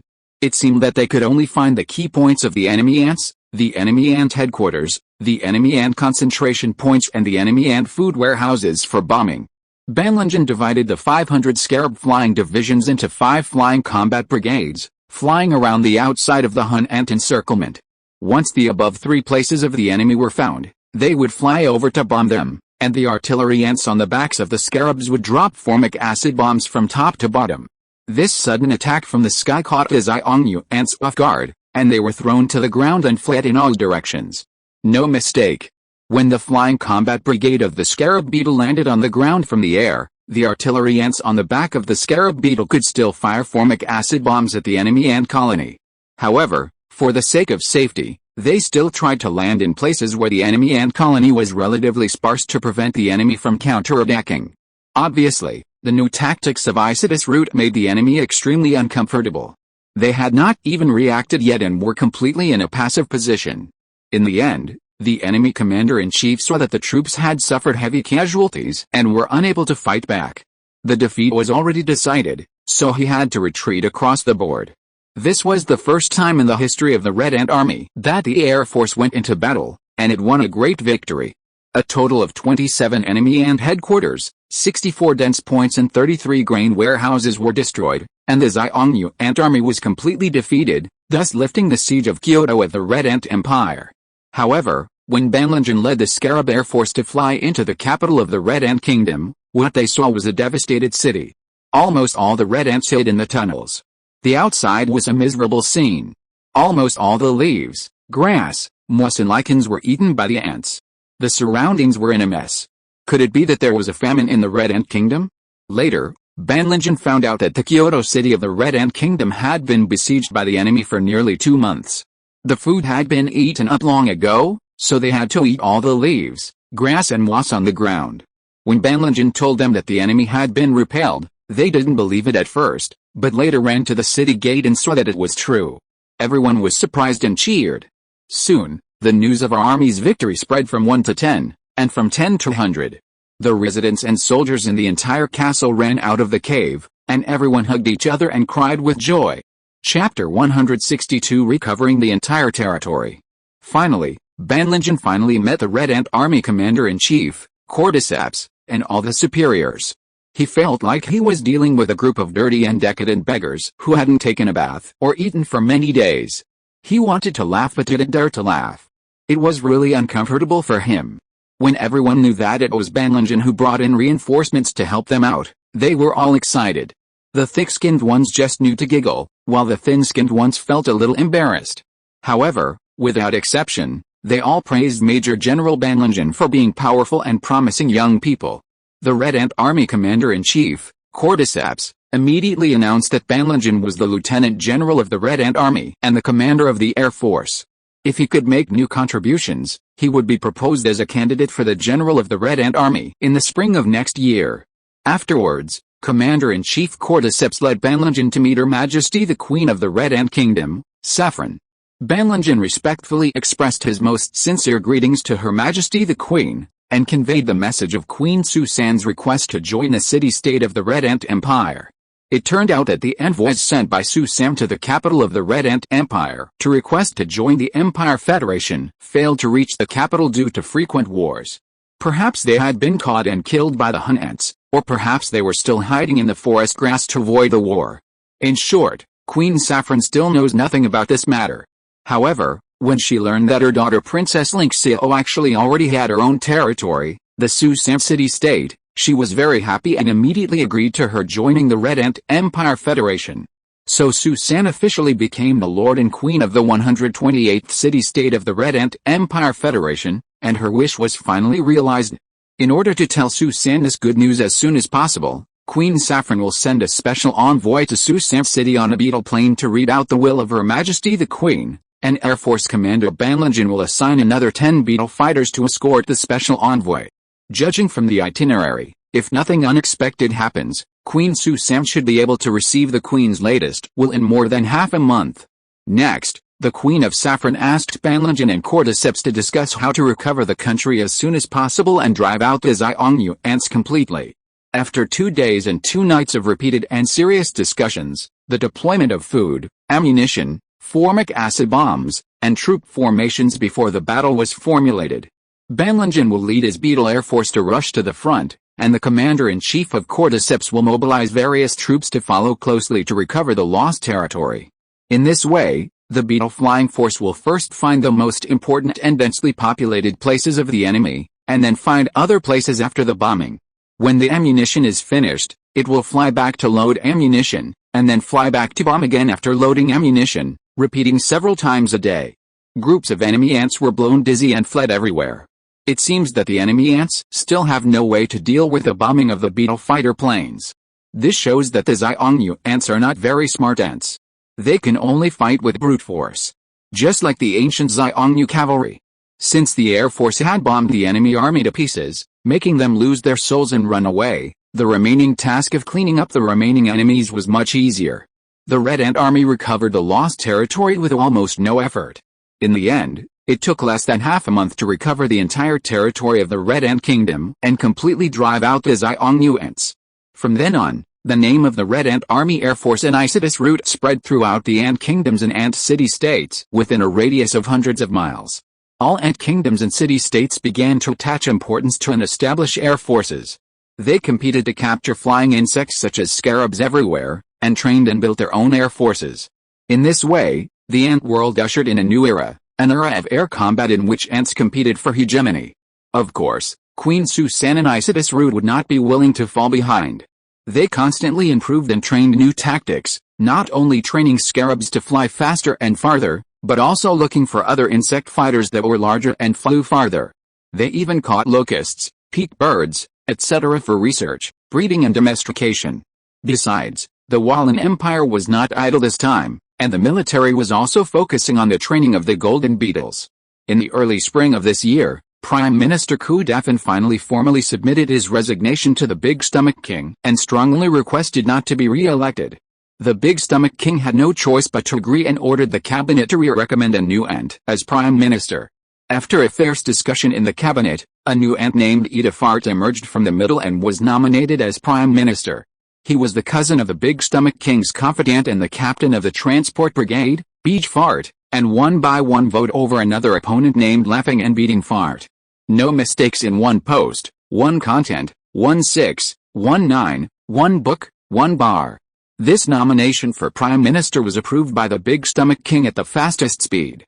After all, Edifart was the cousin of the Big Stomach King's most trusted confidant Beach Fart. Just like that, within 2 days, Prime Minister Chi Jeffart began to take office triumphantly. As soon as he came to power, he had to focus on 2 things. First, the food problem. The reason was that the food shortage last winter had caused great suffering to the people of the Wallen Empire, so he had to pay special attention to this issue. Second, the issue of forming an air force. Since the ant countries and city-states were so crazy about forming air forces, how could his Wallen Empire fall behind?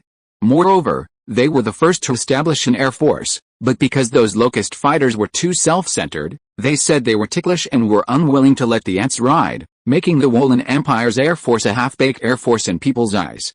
Now Qi Jeshi is determined to learn from other countries to establish a real air force, looking for and training flying insects like beetles as carriers of the air force.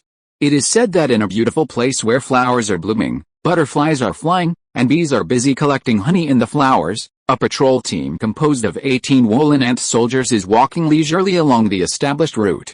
Suddenly, a series of boo-boo fart sounds were heard.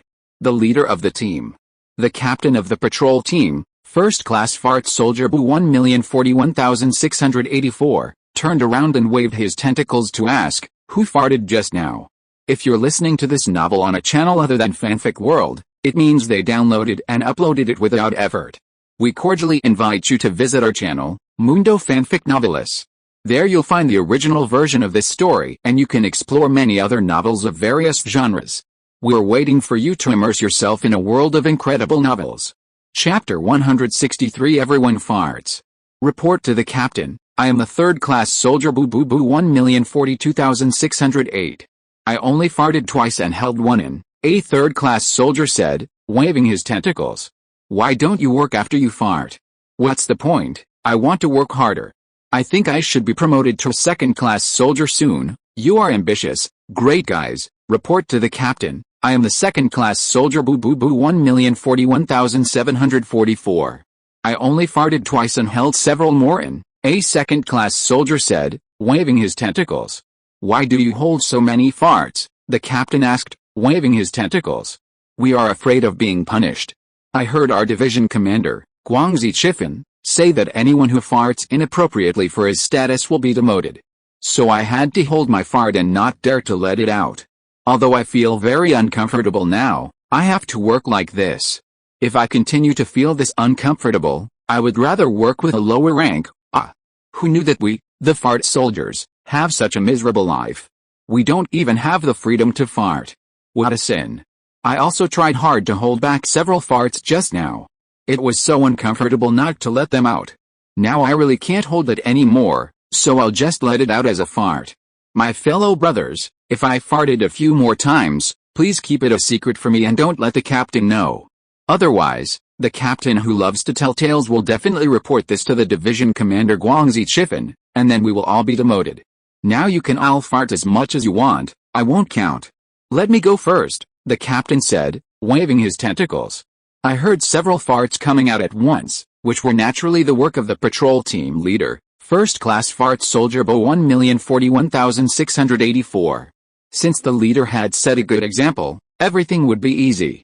Then, I heard one fart after another, from the head of the team to the tail, like a relay baton. It seemed that all the fart soldiers were demoted to third-class fart soldiers. Only third-class fart soldiers could fart at will, because they were the lowest-ranking fart soldiers and could not be lowered any lower. Seeing that all the brothers in the patrol team had farted, everyone felt very refreshed, and then the leader actually led everyone to laugh. So everyone discussed that whoever wanted to fart in the future should hold it in and stay here to fart together, which could be regarded as winning a little freedom for themselves to fart. From then on, they hid in the wild and farted as much as they wanted, which became an unwritten rule. In fact, the area that the patrol team is patrolling is an important strategic location and a disputed territory that was seized from the Red Ant Kingdom 2 years ago. From this strategic location to the north is the territory occupied by the Xiongnu ants, to the northeast is the White Termite Empire, to the east is the Wolin Empire, and to the southeast is the territory of the Yuhao ants, which shows how important this place is. However, at this time, the people of the Wolin Kingdom did not know that the war would soon be rekindled and bloody. Since the vicious Xiongnu ant soldiers were driven away, the whole country of the Red Ant Empire has a brand new spirit. Almost all the Red Ants have devoted themselves to the vigorous movement of building and rebuilding their homes. Everyone is enthusiastic and motivated, and almost all the projects are progressing rapidly, which can really be described as changing with each passing day and making great strides.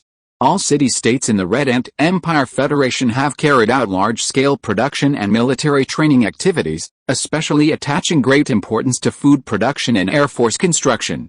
Since everyone began to learn and draw lessons from the advanced production and training methods of the Susam city-state, They developed many times faster than the Hualan Kingdom. In less than 3 months, more than 70% of the city-states were self-sufficient in food and had established their own air forces. 93 of the 130 city-states in the Federation had their own air forces, and the total number of the country's fighters was 18,000.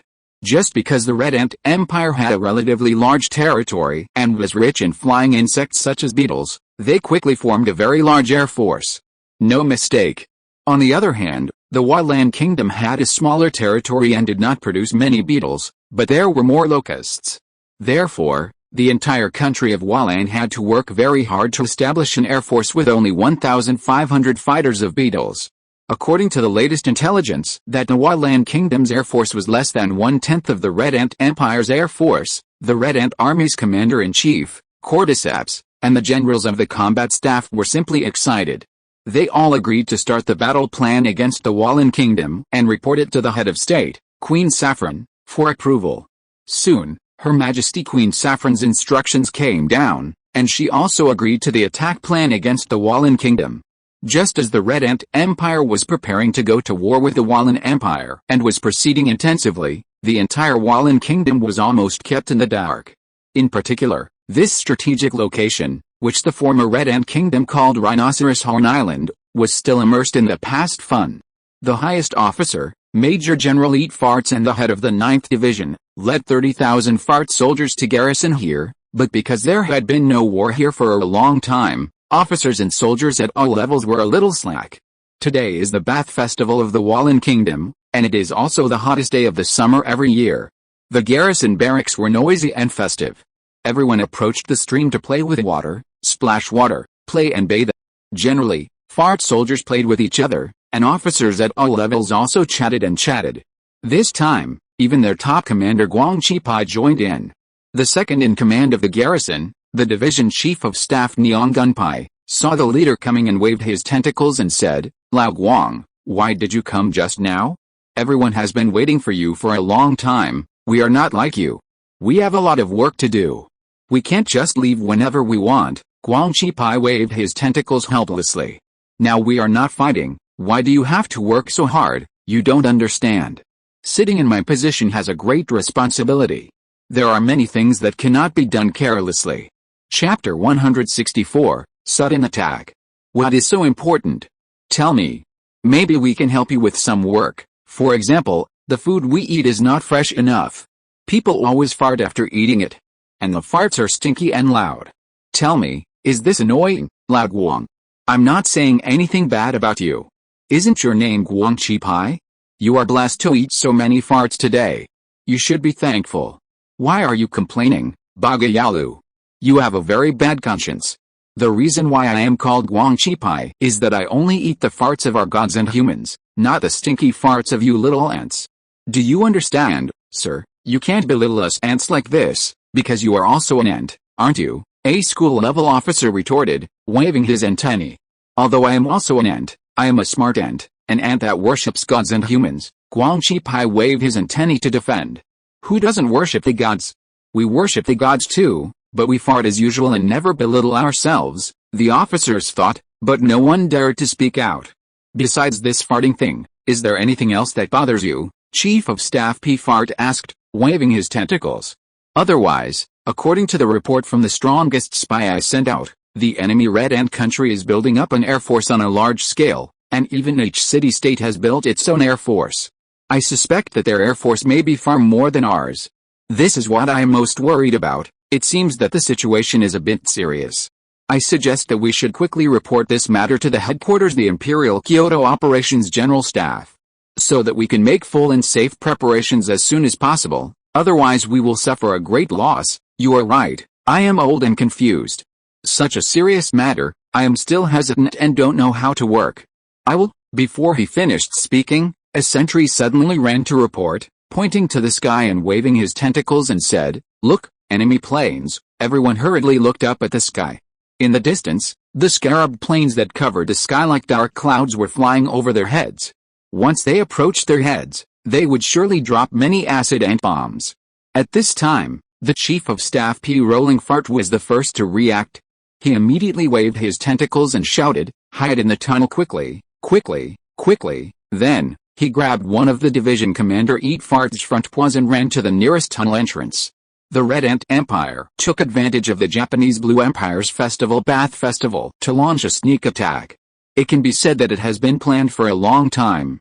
It was originally planned to be carried out 10 days ago, but it was delayed until today because today is the enemy's holiday, and the defense is relatively lax. Moreover, they all came to the wild to play and celebrate the festival, which made it easier for the Red Ant Army Air Force to bomb in order to eliminate the enemy to the maximum extent, saving ammunition and reducing losses. Naturally, the Red Ant Army Air Force was full of confidence in this air raid. They actually dispatched 5,000 Beetle bombers to carry out a carpet-style bombing of the Japanese Blue Ant Army on this Rhino Horn Island. Because they dispatched enough planes, they bombed all the places they considered important and where there were enemy troops with acid ant bombs. The surprise attack came suddenly, and the enemy was unprepared. As a result, it achieved brilliant results. 90% of the defending enemy was annihilated, and only less than 10% of the enemy hid in the caves and dared not come out. They had to be cleared by the ground forces of the Red Ant Army, which had an absolute advantage. 1 hour after the Air Force bombing, the Red Ant Army dispatched 30,000 Army soldiers. After 2 hours of tunnel attack, at the cost of losing 2,000 soldiers, they finally took this strategic location. In addition, in order to prevent the counterattack and retaliation of the Hualan Empire, Commander-in-Chief Duangchong Xiaoxiao and the General Staff decided to implement the next larger-scale combat operation. 2 days later, 15,000 of the nearly 20,000 Beetle fighter bombers in the Red Ant Empire were assembled in 3 routes, 5,000 each, and the long-distance raid was carried out to find and destroy all the Air Force fighter bombers in the Hualan country. Obviously, once this military operation is successfully implemented, it will be a very heavy blow to the Hualan Empire. 2 days later, an unprecedented military operation was launched.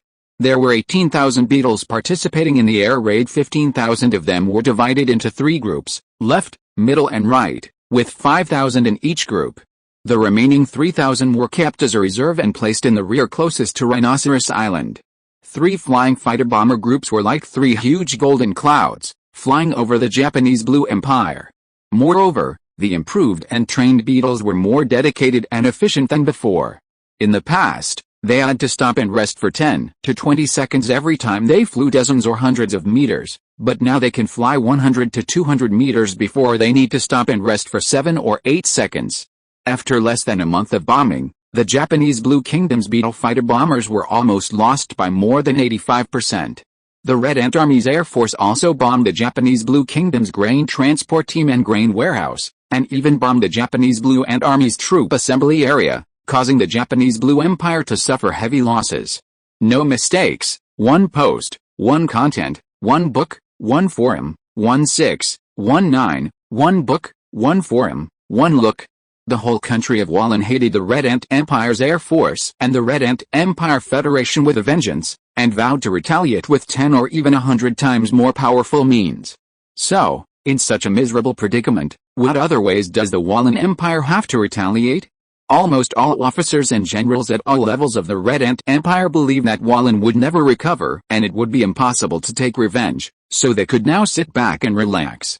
Because the enemy's air force was basically finished, not to mention that the enemy lacked an important resource for the air force, the scarab. However, they all forgot the terrible history of Hualan's stink bug bomber. In fact, although Hualan lacked scarabs, it was rich in stink bugs, short bugs for short. Although there were many stink bugs, it was a very dangerous and drudgery to tame them. Chapter 165 Secret Weapon. Because stink bugs are very timid insects, when they sense that other strong creatures are approaching them, they will release a strong odor that is strong enough to kill and stun ants. Therefore, stink bugs are very difficult to tame, and they are also a kind of flying insects that are terrible to ants. Only ants that are particularly hardworking and patient can be competent for the work of taming stink bugs. However, there are too few such talents. There are only less than a dozen ants in the entire Hualan Empire. In this case, the Prime Minister of the Hualan Empire, Chi Fart, decided to reward those fart soldiers or slaves who dared to eat the farts of stink bugs. He advocated looking for the most hard-working third-class fart soldiers and slaves who served hard labor. Anyone who is willing to be a trainer of stink bugs will be promoted 3 levels and given generous treatment, from third-class fart soldiers to lieutenants, and from slaves to residents of the imperial capital. Look, this Prime Minister Chi Jeffard is so bad. He hides at home all day eating fragrant farts, but tempts others to go out and eat stinky farts. As the saying goes, a big reward will always bring a brave man. Hearing about this good thing, slaves and third-class soldiers rushed to sign up, and in half a day, the number of applicants reached more than 1 million. This made the officials in charge of recruitment dumbfounded and at a loss. What should they do? They said that they needed many stink bug trainers, but they didn't need so many. If they really needed so many trainers, we couldn't afford them. These are all very good treatments. No, we have to find a way to eliminate the extra people, but there are too many extra people. First, the registration is suspended, saying that the quota is full. Secondly, extraordinary means are used to eliminate the 99% of extra people. The method is to let the registered candidates smell the stinky farts produced by stink bugs one by one on the spot. Unexpectedly, more than 98% of them died or fainted on the spot. The most ridiculous thing is that there are actually quite a few examiners who were suffocated to death or fainted by the stinky farts released by stink bugs. Although the examiners stayed far away during the exam, they still had to smell some farts and get poisoned. Besides, the examinees only had to smell it once, but the examiners had to smell it countless times.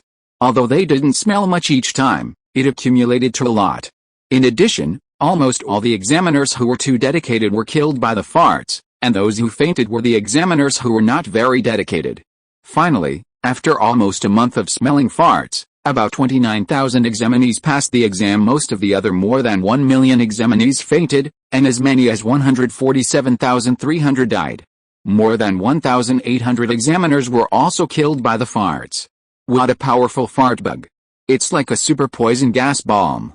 One examiner said that nearly 30,000 examinees were too many to be trainers of fart bugs. Should they use farts to fumigate them again to reduce the number of people?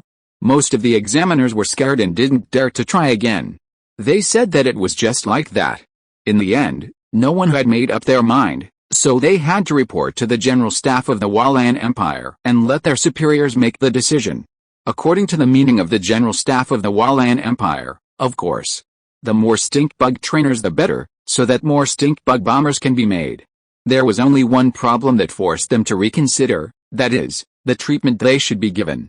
Regarding this issue, they finally discussed and decided to temporarily consider it as a second-class soldier or similar treatment, and then promote it according to personal performance in the future, and not all at once. In this way, the stink bug trainers of the Walan Empire were summoned, and the next step was to let them go to the mountains, forests and bushes to catch stink bugs. Unexpectedly, this operation also caused heavy losses to these new trainers. After more than half a month of intense capture, a total of 28,000 stink bugs were captured. However, 13,000 new trainers who had just joined were killed by the stink bugs, 12,000 were paralyzed and lost their ability to take care of themselves, and 4,000 trainers passed the second level. The last and most difficult level is how to tame these 28,000 stink bugs into the Air Force bombers that the Walan Empire needs most. No mistakes. This depends on the remaining 4,000 fearless ants. These new trainers summarized a set of improved methods for taming stink bugs based on the experience of the old trainers and the experience of catching stink bugs this time. According to these improved methods, the effect is really extraordinary. This time, at the cost of sacrificing only half of the trainers, they tamed 9,000 stink bug bombers within half a month. After the Walan General Staff learned of this result, they were so excited that they didn't even sleep, and formulated a revenge action plan against the Red Ant Empire overnight. The hysterical and crazy revenge plan was finally released. That night, the earth was dead silent as usual, and the Red Ants of the Red Ant Empire were still sleeping and dreaming all kinds of beautiful dreams. In the early morning of the next day, a crazy revenge action was launched. 9,000 bombers of the Walan Empire's Air Force, the stink bugs, covered the sky and the sun and rushed towards the Red Ant Empire's economic and military stronghold, Sihor City. This was a thorough attack of poison gas bombs, which caused huge losses to the military and civilians in Sihor City. A city with a population of 5 million ants turned into an ant hell. What appeared before us were the corpses of ants all over the mountains and fields, and there were ants groaning in pain and dying everywhere. According to preliminary calculations, about 3 million red ants were smoked to death by the very dense stink bombs of the Walan Empire, and 1.8 million red ants were smoked into paralysis, hemiplegia, mental disorder and other disabled ants. Only more than 300,000 red ants who went out to hunt, traffic and hide deep in the tunnels were lucky enough to avoid this catastrophe. Immediately afterwards, the Wallen Empire launched a similar attack on another federal city of the Red Ant Empire, the economic and military stronghold of Sea Dragon City, with a population of 3.8 million ants. Chapter 166 Crazy Revenge. The attack of stink bugs poison gas bombs continued for more than half a month, causing almost all the 25 federal cities bordering the Red Ant Empire and the Blue Eye Empire to suffer an almost devastating blow. The ant population in these city-states was reduced to less than one-third of the original, and most of them were disabled and unable to take care of themselves, and would soon die. Because there were too many ant corpses to deal with in time, and the weather was also relatively hot, the plague soon became popular, and those who survived would soon die. So the city-state authorities immediately ordered the withdrawal of the cities in distress. In just a few days, the 25 border cities attacked by poison gas bombs became real ghost towns.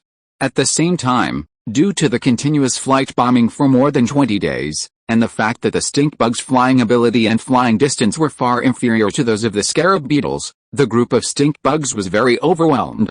Nearly half of the stink bugs fell ill and were exhausted and could not fight anymore, and the remaining one-third of the stink bugs also needed to rest. Otherwise, these stink bug bombers would all be finished. Since the initial strategic goal has been achieved, the remaining 3,000 stink bugs can be given a holiday to rest. Of course, the Wallen Kingdom did not relax its war preparations. They asked the stink bug trainers to continue to train other stink bugs. These stink bug trainers did work very hard. Another 800 trainers were sacrificed to train 4,000 stink bug bombers. The newly trained stink bugs soon rushed to the front line and joined the new battle sequence. The Red Ant Empire suffered an unexpected heavy blow. Everyone was stunned. The Capital Operations General Staff was silent in an atmosphere of repressive pain and helplessness. In fact, the day after the enemy began the gas attack, the Red Ant Army dispatched almost all of the beetle fighter bombers to retaliate against the enemy. Unexpectedly, the Wallen Kingdom actually hit all the grain warehouses this time. The grain transport team did not appear, the army assembly point could not be found, and even the civilians hid. All important and valuable targets were not found, which made the Red Ant Army's air force very depressed and painful. Therefore, the Red Ant Army gained almost nothing in this retaliatory bombing and returned empty-handed. However, the enemy's blow to us was so heavy that it was almost a massacre of ant extermination. Thinking of this, the entire Red Ant Army was filled with righteous indignation and gnashed their teeth. It was like when the enemy hits you, you are naked and let others hit you, and you have no power to fight back, but when you hit the enemy, you can't find the enemy. In view of this, after 5 days of crazy bombing by the Wallen Empire, the Queen of the Red Ant Empire, Saffron, and the Commander-in-Chief Cordyceps jointly issued a national war mobilization order for the entire army. From now on, all parts of the country will enter a first-level war state, and all soldiers and civilians in the Red Ant Empire have the obligation and unshirkable responsibility to fight the enemy, and all daily business activities will be transferred to underground and tunnels. At the same time, they also hid the important strategic material capital turtle in the newly excavated tunnels, and scattered them in the suburbs of various important cities that have not been attacked by enemy gas bombs, ready to hit head-on when the enemy's stink bug bombers arrive. In addition, Commander-in-Chief Dongcheng Xiaokao also sent out various spies and agents to gather intelligence about the enemy's stink bugs. Before the spies could gather any information, a new round of bombing by the enemy's stink bugs began. After all, no matter how fast ants run, they cannot fly as fast as flying insects, stink bugs. However, when the enemy's 5,000 stink bug bombers flew to Torn City, a new strategic town, they were hit head-on by 3,000 scarab fighter bombers of the Red Ant Army, which were waiting in full battle array. The two sides launched the first air battle in the history of the ant world over the city-state. At the beginning, the enemy's stink bugs were startled when they saw the air ahead, and they farted quickly, which did slow down the attack of the scarab beetles to some extent. Although the scarab beetles are much more sturdy and strong than stink bugs, they are also afraid of being suffocated by the stink bugs, so they turned around and ran away as soon as they saw the stink bugs farting. This made the artillery ants of the Red Ant Army riding on the backs of the scarab beetles very anxious. They wanted to tell the scarab beetles not to escape, But these cowardly scarab beetles didn't listen at all. At this critical moment, the savior finally appeared. Several scarab beetles flying behind did not smell the stinky farts, and they were lucky enough to find that 30 or 40 enemy stink bugs had landed on the ground and were resting during the flight. So they gritted their teeth and dared to fly forward tremblingly. They also asked the fearless artillery ants lying on their backs to fire rows of acid ant bombs at the enemy stink bugs resting on the ground from a high position. No mistake, one poem, one content, one book, one bar. This sudden bombardment caught these dozens of ignorant stink bugs off guard. They couldn't react at all. They were wiped out before they even had time to think about escaping. With the successful experience of these few beetles, more and more beetles joined their attack team, from a few, a dozen, dozens, to hundreds, and finally more than 1,000. They also attacked the stink bug bombers while the enemy stink bugs were resting during flight. Soon, in less than a day, the Red Ant Army's beetle fighter bombers destroyed more than 3,700 enemy stink bug bombers at the relatively small cost of 47 beetles being smoked to death and 93 beetles being knocked unconscious. The remaining 1,300 Japanese stink bug bombers were scared and fled. The Red Ant Army Air Force finally won the first air battle in the history of ants, and also proved with facts that a beetle is an all-round aircraft that can fight and bomb. When the Red Ant Empire heard the news of the victory in the air battle, the whole country was jubilant, everyone was overjoyed, cried with joy, and shouted long live. On the contrary, after the Wallen Empire suffered this major blow, the generals at all levels of the general staff of the imperial headquarters were as anxious as ants on a hot pan. No, they were ants to begin with, and this time they were ants among ants. They were so anxious that they lost their reason and ability to think. Chapter 167 Undercurrent. Finally, after 3 days and 3 nights of fierce debate, a consensus was reached, that is, the entire army of the Wallan Empire temporarily switched from an offensive posture to defensive posture, and at the same time confirmed that the stink bug bomber was only suitable for sneak attacks and not for frontal attacks, that is to say, it can only be a thief, not a robber. In view of the current situation has reversed, the general staff of the Wallan Empire headquarters decided to suspend the stink bug bombing operation and wait for the right time to take action. Since both sides have suffered great losses, although the Red Ant Empire Air Force still has a huge advantage, the Red Ant Federation has lost nearly 30 to 40 million ants, accounting for about 1/6 of its total ant population, which can be said to be a heavy loss. What's more, the Hun ants in the north and the U-monkey ants in the southeast are also ready to move, and both have the bad intention of taking advantage of the fire to rob and take the opportunity to make a fortune. Seeing this situation, the Red Ant Empire is no longer able to and should not start a war against the Wallan Empire. The Wallan Empire suffers from the obvious disadvantage of the Air Force, coupled with a shortage of food, and is even less willing to go to war. The two sides have since ceased fighting and entered a relatively long period of peaceful coexistence. Although there is no open war with real swords and guns, the activities of spying on military intelligence, instigating the other party's important personnel, and inciting the independence of the other party's city-state have never stopped. It was the Mid-Autumn Festival, and the ant countries and ant city-states were collecting and transporting food and preparing for winter supplies. In the area where ants often move, there are ants coming and going everywhere, some carrying things, some contacting sources of goods, and some patrolling and supporting. The sun is about to set, but at this moment its light makes the sky full of colorful clouds more charming. A caravan that is going to the border area between Xiongnu ants and termites to do business and is escorted by the escort agency is still walking in a swagger without scruples. The owner of this caravan is Juk Xiang Chong, a famous red-topped merchant in the Red Ant country. This time, it is going to do commodity trade with the rich people in the Termite Ice City Federation. Usually, they would take the local specialties of the Red Ant Kingdom, such as herbs, fruits and plants, to exchange for the local specialties of the White Termite Kingdom, such as small animal fur and dried meat. Normally, this kind of trafficking activity would not attract other people's attention. But because there were often bandits in this area this year, they were worried that their goods would be robbed and asked the escort agency to transport them.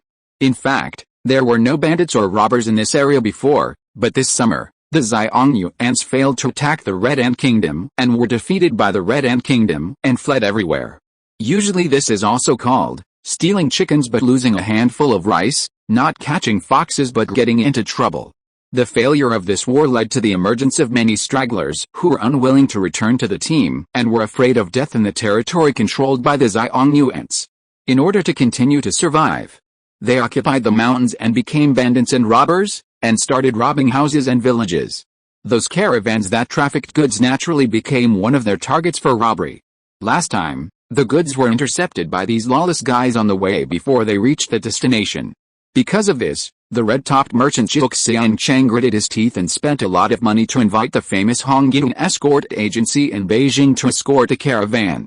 On the way to the north, the escort team did perform well, and successively repelled dozens to hundreds of bandits and robbers Xiongnu ants who came to rob, and successfully delivered the goods to the destination. When returning this time, they were still responsible for escorting the exchanged goods. Zhou Xiangchang and his men were naturally full of confidence in the escort team. Now, although it was getting dark, fortunately, the campsite, a heavily defended small town, was not far away, and it would arrive in 2 hours. Therefore, Kao Wu, the trusted confidant of Zhou Xiangchang, immediately flattered the boss, waving his antennae and saying, "Boss, you are really blessed with great wealth and honor. Although the cargo transportation this time was also extremely dangerous, we have managed to get through it smoothly. I dare say that this time you will make a lot of money. Let us get rid of the humiliation of being intercepted by the bandits last time." Zhou Xiangchang waved his antennae a little complacently and said, "That being said, after all, we haven't transported the goods back to our home. It's better to be cautious, no mistakes in the poem, the content, the book, the bar, and the book." It seemed to be a test of whether what Zhou Xiangchang said was correct. Suddenly, countless Xiongnu ant bandits emerged from all directions, shouting and surrounding them. The 1,500 escorts hurriedly surrounded the 9 fragrant insects and the caravan's goods. According to the old rules, the brave melee ants were placed on the outermost layer, and the artillery ants were placed between 2 melee ants at the back. The melee ants pointed their long and sharp jaws outward to fight against the Xiongnu ant bandits who dared to rush forward. The artillery ants tilted their buttholes at a 45-degree angle toward the enemy, ready to fire 60% concentration formic acid bombs at any time.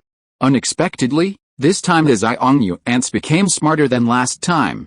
Last time they fought in a round-robin battle, but this time they gambled everything and gathered all the bandits together. Not only that, but they also changed their fighting style. Instead of swarming on the ground like last time, they first gathered all the artillery ants in the front and continuously fired sticky glue and formic acid bombs at the caravan and the escort team. The new tactics of the Xiongnu ants immediately messed up the formation of the escort team. The members of the escort team were either stuck together by the enemy's glue bullets and unable to move, or were beaten by the enemy's acid ant bullets with their limbs flying and blood flowing all over the ground. Seeing that the time was almost up, the Xiongnu ants withdrew the artillery ants and replaced them with charging ants. 3,000 or 4,000 Xiongnu charging ants surrounded the escort team and the caravan of the 9 fragrant insect. The 9 fragrant insect was so anxious that it was sweating profusely, and shouted in its heart, "Oh, God! Please send down your divine soldiers and save me. Bless me. Oh my God." Unexpectedly, its thoughts were verified again. Suddenly, 3 termite rapid response forces came from the northeast. Each team had at least 2,000 termites, and they were regular troops with neat military appearance and extraordinary combat power. Chapter 168, In Trouble. These hunt ants that had been put together temporarily were actually a group of cowardly rabble. They were stunned by the sudden attack, and their morale was unstable and their formation was in chaos. In just one stick of incense, the hunt ants were rushed and beaten by the termite army. Soon, only the termite army that suddenly came to rescue was left on the battlefield, and all the hunt ants escaped. Seeing this, the 9 fragrance insects cried with joy. It was really ice and fire. Just now, I felt like I was going to hell, but now I feel like I'm back in heaven. Who is this lifesaver? No matter what, I have to thank him. So, it walked up to the termite army, waving its antennae and asked, "Dear heroes, I am very grateful for your timely rescue. But I wonder which hero is your leader?" At this time, a sturdy leader walked out of the team, waving his antennae and said, "I am Jedimu, the leader of this army. If you have any questions, you can ask me directly." Zhou Xiangchang hurriedly bowed his head and waved his antennae and said, "My name is Zhou Xiangchang. I am the boss of this caravan, and I also hired the escort team. I am very grateful for your timely rescue. What is the reason that made you come to rescue a passing caravan you don't know? Maintaining normal business order and local security is the obligation and responsibility of our termite border guards, and this area happens to be the marginal area under the jurisdiction of our army. However, this time we came to rescue you at the invitation of a businessman. Do you want to meet your real savior? Said Jetamu, the leader of the termite army, waving his antennae. Of course I want to meet him. Please lead the way and introduce him to me. I have to thank him in person, Jiuxiangchong said, waving his antennae. Then follow me, Jetamu said, waving his antennae, and then turned and walked towards the termite army. Not long after, Jiuxiangchong followed Jetamu to a small flat ground, surrounded by fierce termite soldiers. A dozen fireflies were caught and placed in baskets made of silk, and each basket was carried by 2 white ants. A small stone twice the size of an ant was placed on the ground as a small square table, and around it were several small stones half the size of an ant as stools. Sitting around the small square table were a termite officer and a merchant from the Wolin country, which surprised Jiuxiangchong. My goodness, Jetamu said that the one who saved me was a merchant. Could it be this merchant from the Wolin country? That's a person from the enemy country of my red ant country. Can't he be mistaken? At this time, the nutwood waved its antennae to introduce the 9-scented insect, saying, "This is Mr. Prostate, the merchant from the Wolin kingdom who invited us to rescue you." Then, it introduced the 9-scented insect to Prostate, saying, "This is Mr. Jiuxiangchong, the merchant from the red ant kingdom who you asked us to rescue." The 9-scented insect hurried forward to hold Prostate's hand, waving its antennae and said, "Thank you for saving my life, sir. I don't know how to repay you. You and I are from enemies. I'm afraid it won't be so easy for you to rescue me like this. I will try my best to meet your requests. However, I can't be a traitor, haha, haha. Sir, you are really a joke. You are too serious. Why would I ask you to be a traitor? I am just a businessman who wants to sell goods to your red ant kingdom. Of course. It is inconvenient for me to come forward, so I have to find a merchant from your red ant kingdom to act as an agent. And it happened that when I was negotiating business with the white termite merchants here, I learned that you often travel between the red ant kingdom and the white termite kingdom, so I wanted to find you to be an agent.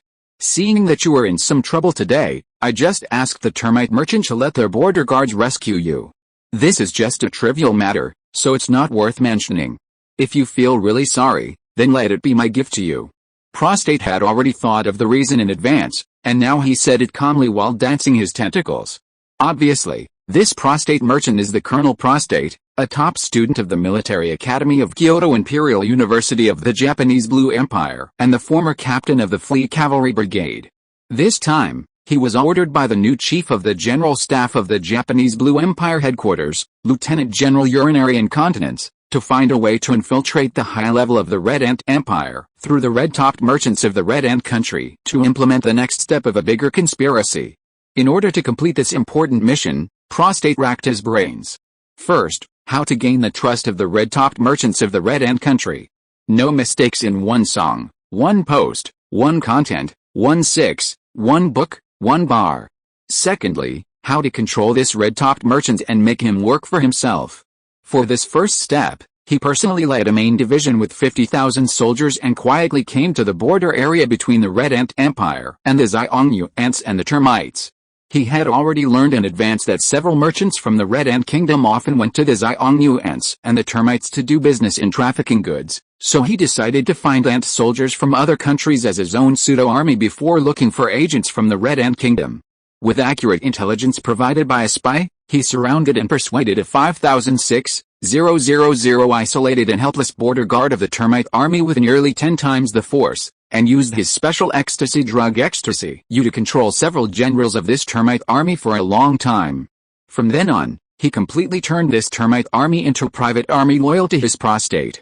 When Jiuxiangchong heard that his Prostate did not ask him to be a traitor, but just to do business, he felt relieved and a little embarrassed. Immediately, it waved its tentacles like a woman and said, "That's great. It's great, please sit down. We are friends now, right? Why be polite?" The Prostate waved its tentacles enthusiastically like an old businessman who has seen the world. "I wonder what goods you want me to represent? Please tell me." The 9-scented insect sat down uneasily and waved its tentacles carefully. Chapter 169 Being Controlled. Actually, There aren't many special goods. There's only this. Have you seen it? Prostate said, waving its tentacles, and then took out a small piece of crystal clear golden yellow crystal from behind. Ah. This, isn't that extremely hard to get royal jelly crystal of wasps? It's not easy to get it. It's said that to get a piece of this thing the size of an ant, you have to sacrifice the lives of thousands of ant soldiers. Jiuxiangchong was shocked and said, waving his tentacles. Yes. This thing is indeed hard to get, and it's very valuable. It can prolong people's life and make you feel unprecedented pleasure. However, the thing I want you to be the agent of is this thing. What do you think? Prostate said temptingly, waving its tentacles. Ah. No way? Such a good thing. You actually let me be the agent? Aren't you afraid that I will run away with such a good thing and never come back? Neither afraid nor afraid? As long as you become our person, I'm not afraid. Otherwise, of course I'm afraid. If I become your person, wouldn't I be a traitor? I won't do it, as long as you don't do bad things that harm your Red Ant Empire. Becoming our person doesn't necessarily mean you are a traitor, right? But, when the people of our Red Ant Empire know about it, they will doubt and misunderstand me. There are only you and our own people here, no outsiders. How would your people know? Then I'll quit. Can I quit? I don't want to be your agent anymore. I really don't want to. It's too late to quit now. Don't you want to repay me for saving your life? If you quit, how can you repay me? I'll sell the goods. I'll give you all the goods I exchanged this time. Is that okay? I don't need your shitty goods. I just want you to be the agent for my things, Prostate said, waving its tentacles unusually firmly. If I firmly disagree, do you want to kill me, my caravan and my escort team? The 9 fragrant insect asked while waving its tentacles tremblingly. I don't want to dirty our hands like this. I have a better way. I can let my spies spread rumors in your country, saying that you have joined us and are working for us. I don't believe that there are people in your country who don't believe it. You can't do this. You have no evidence. Don't talk nonsense. As for evidence, I will find a way to get it. I can let you do business very smoothly every time, but let the Hun ants or termites attack all other caravans in your country, and tell them that only if you join us, we will not attack you and even protect you. Let them have to believe that you have already joined us. In this way, you will be like a cockroach falling into a cesspool, and your whole body will be shit. You are too vicious. I have fallen into your hands. Then what does it mean to join you? It's very simple. Prostate waved its tentacles and said, then took out a very small black pill from the treasure box behind him, waved its tentacles and said, as long as you eat this, you will be one of us. It's that simple. Jiuxiangchong carefully took the black pill handed over by Prostate and said with his tentacles dancing, isn't this poison? How can it be poison? This is a good thing. Eating it will make you happy like a god. We all like to eat this thing. If you don't believe it, Mr. Prostate, you should give me one too. Jetamu, who was sitting next to Jiuxiangchong, also said with his tentacles dancing. Okay. There are not many of these things. I will give you one today with great pain, Prostate said while waving his tentacles, and then took out another black pill of the same kind and handed it to Jetamu. Watching Jetamu take the black pill, swallow it in one gulp, and show a very enjoyable look, Jiuxiangchong also took the black pill and smelled it under his nose. A faint fragrance floated to his nostrils. It was indeed a bit nice, but I don't know what it would feel like after eating it. It frowned, made up its mind, and threw the black pill into its mouth and swallowed it. Soon, an unbearable feeling of heat attacked its whole body, making it panic. After a while, it felt warm and comfortable all over. Slowly, it felt like flying in the clouds. It turned out that this black pill was similar to opium. Although it had a temporary pleasure, it had great side effects. It made people feel uncomfortable as if they were being gnawed by tens of thousands of ants, causing great damage to the body. However, at this time, the 9 fragrance bug only felt the pleasure of this black pill, and thought that joining them was not bad. There was also such a fury-like enjoyment. Why was I hesitant just now? Was I kicked in the head by a donkey? No mistakes. 1 song, 1 post, 1 content, 1 6, 1 9, 1 book, 1 bar. Take a look. Just like that, the 9 fragrance bug now has no regrets about joining the Prostate. Still asking how to be an agent for their items? Prostate told it to send these items to the highest level of the Red Ant country as much as possible, so that he would get the best reward.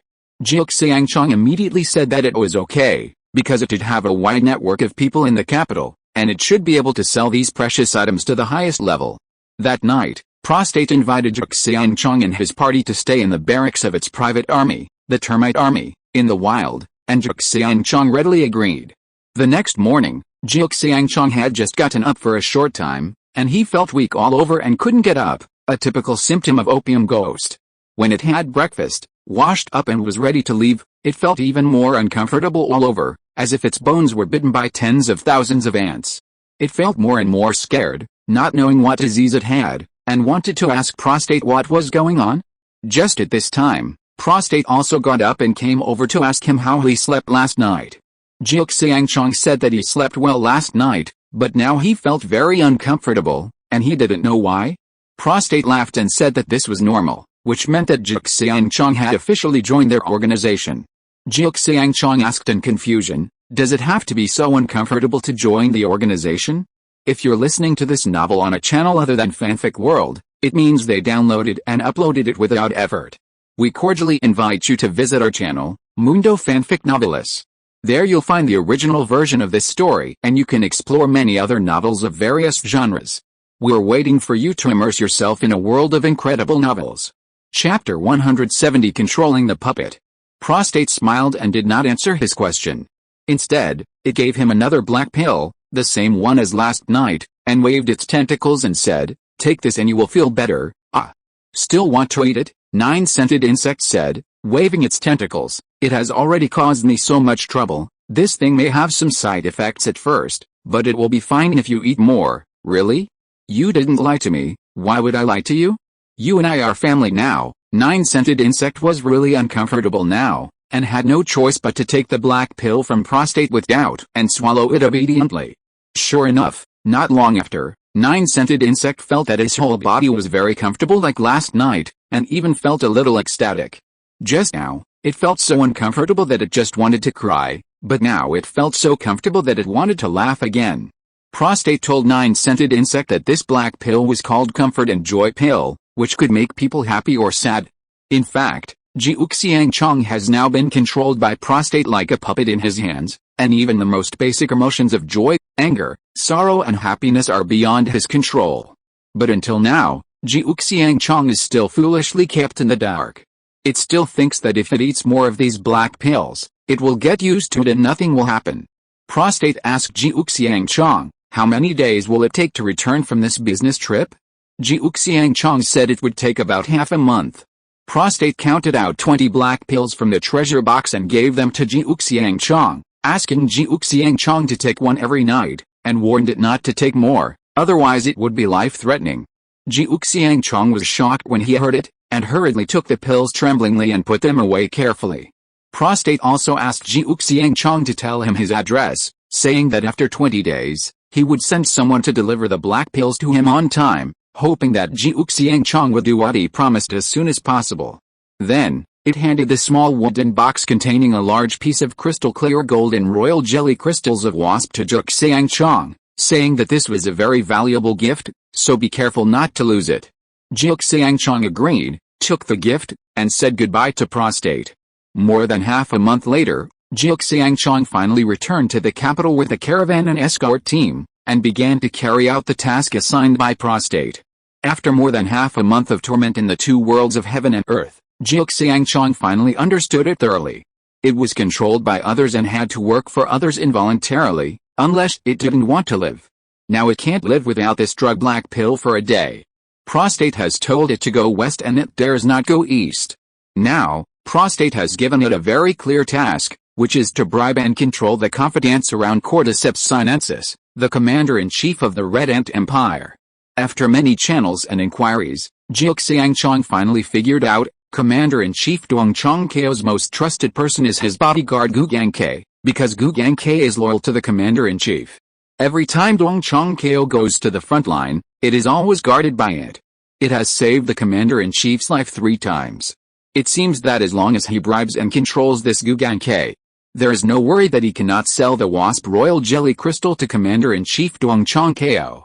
However, after careful inquiries, it was found that Gu Gangke is a worker ant without reproductive organs and cannot start a family. He has no bad habits and is not afraid of death. This kind of person is too difficult to control, which makes Xiangchong very headache and indecisive.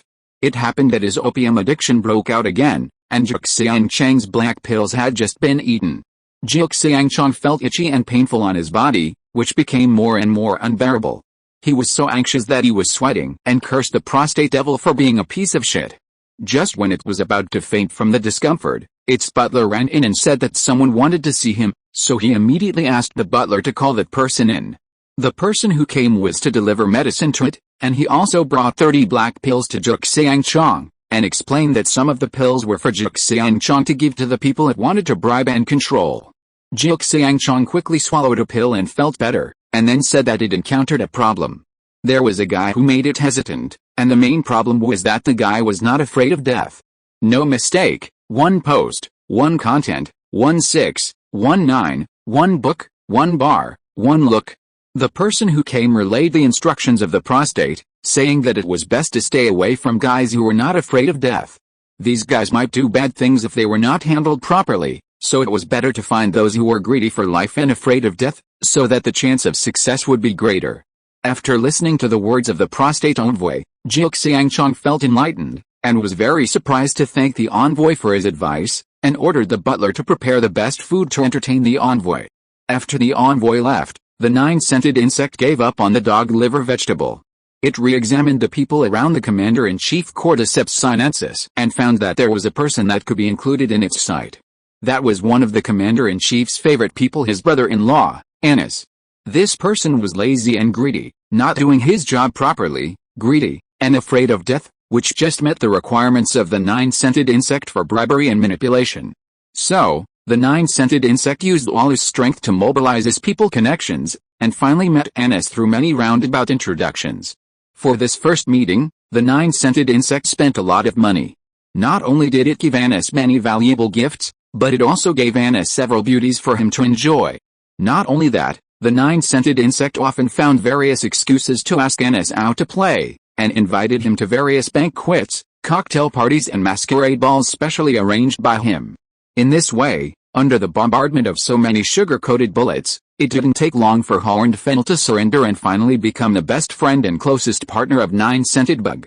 Not long after, at a private party, 9-scented Bug tempted Horned Fennel to eat a black pill, boasting about how amazing this pill was, and that it was a fairy product that ordinary people could not enjoy, etc. Chapter 171, Unexpected.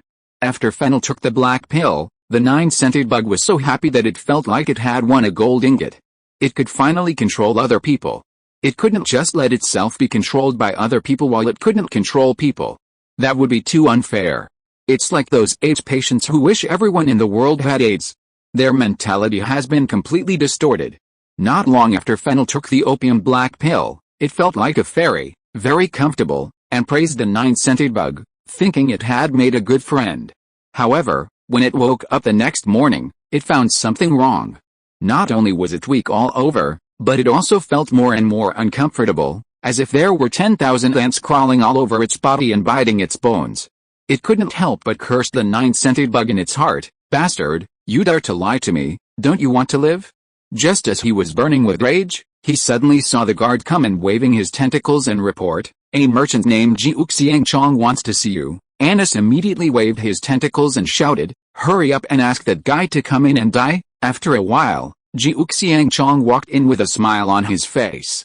Annis waved his tentacles and said angrily, you don't know how to live or die. You actually dare to come to my door to seek death? Don't blame me for being rude. Someone come. Take this guy out and chop him up. Xiangchong was so scared that he waved his hands and waved his tentacles, saying, Tai Sui, calm down. Don't kill me. Otherwise, you will never get better. Wait a minute. Annis also hurriedly stopped his men from continuing to act, waving his tentacles and said, see what else this old guy has to say. Are you feeling more and more uncomfortable now? Xiangchong asked with a smile. Nonsense. I took your black pill yesterday and felt very comfortable. Why do I feel so uncomfortable now? Did you do something and poison me on purpose? That's right. It's not that I want to harm you, and I didn't poison you. It's just that the nature of this black pill is like this. It can make you go up to the sky and then send you to hell. Why do you want to harm me like this? Don't you want your head anymore? How can you say that I harmed you? Aren't we good friends? As the saying goes, good friends should share happiness and adversity.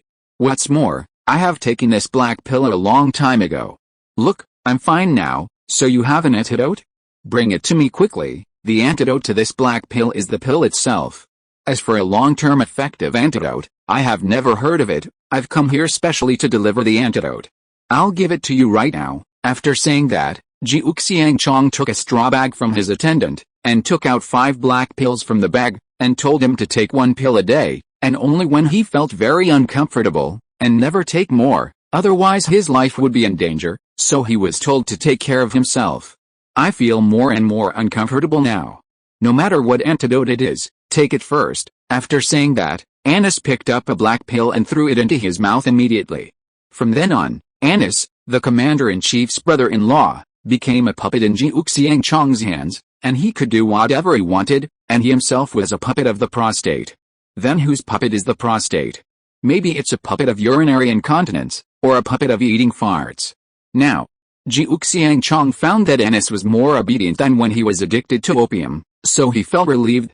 Today, he's going to take out the royal jelly crystals of the wasp that the prostate gave him to complete his important task. However, just after it took it out and put it on the table, before the housekeeper had time to report to it, a group of officers and soldiers rushed in from outside its house. After an officer came in, he saw a large piece of crystal clear golden royal jelly crystals of wasp on the stone table. He looked around it left and right, and his eyes became brighter and brighter. The officer waved his antennae and said, "Wow. Good guy, he actually hid a priceless treasure. Take him away and interrogate him severely, and take away all the good things." The 9-scented insect danced with its antennae and shouted, "It's unfair. Sir, this is definitely a misunderstanding. I have wanted to present this treasure to the commander-in-chief for a long time, but I put it here because we have no chance to meet. I can swear to heaven, Tisk, who would believe your nonsense?" The officer waved his antennae and said, "Take it away." What happened to this sudden change? It turned out that Anis had been spoiled since childhood and could only enjoy but not endure hardship.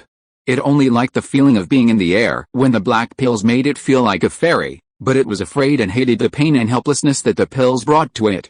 Therefore, within 3 days of the 5 black pills given to it by the 9-scented bug, Anis had eaten 4 of them, and the remaining 1 was left, which it casually put away and no one knew where it fell.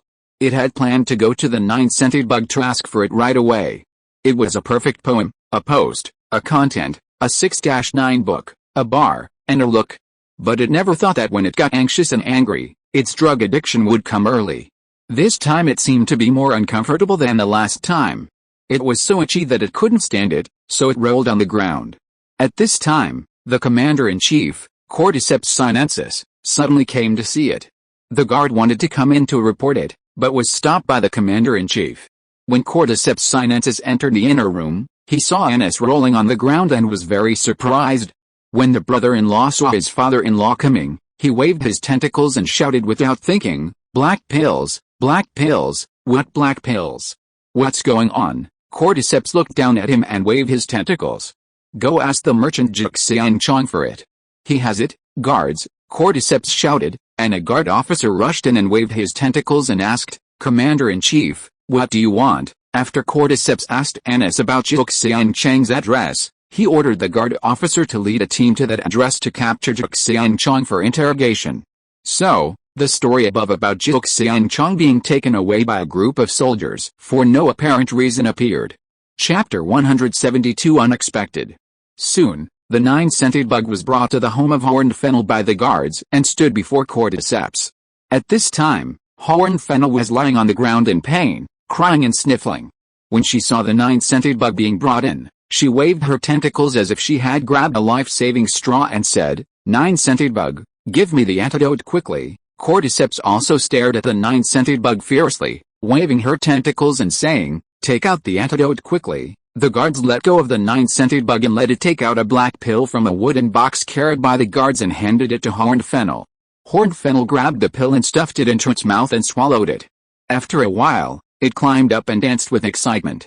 Except for the 9-scented bug, everyone was stunned by the fickle performance of Horned Fennel. Cordyceps asked the 9-scented bug what was going on. The nine-scented bug told him that this pill was called sadness and joy pill and could make people feel sad and happy. When Dong Chang Xiaokao heard this, he was very surprised and asked where he got it. Jiu Xiangchong hurriedly said that he got it from the termite country, and there were only a few left. Dong Chang Xiaokao asked him to take out all the seeds, and found that there were only 7 seeds left. In fact, Jiu Xiangchong secretly kept 10 seeds for emergency use. Looking at the small black pill in his hand, which gave off a faint fragrance, Cordyceps sinensis could not help waving his tentacles and curiously asked, "Is this thing harmful to your health?" Jiu Xiangchong was so nervous that he was sweating profusely, waving his tentacles and stammering, This, it is still a little harmful. It is very addictive. Once you eat it, you must eat it every day.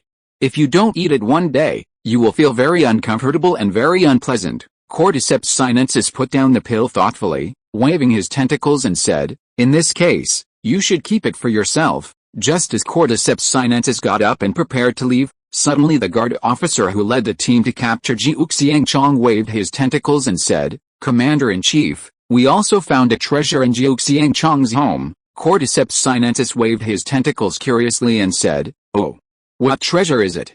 Bring it here and let me see it." Soon, a large piece of crystal clear golden yellow royal jelly crystal of wasp was presented in front of everyone. Everyone was amazed and said that this was a rare good thing. Dong Chang Xiaokao hurriedly asked Jiu Xiangchong where he got it from.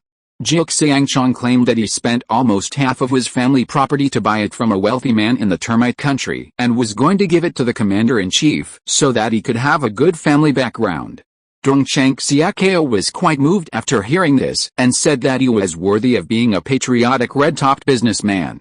Then, the commander-in-chief led his guards and took the treasure of Jiu Xiangchong away, and no longer had time to care about the mess of his brother-in-law, Jia Fengxiang.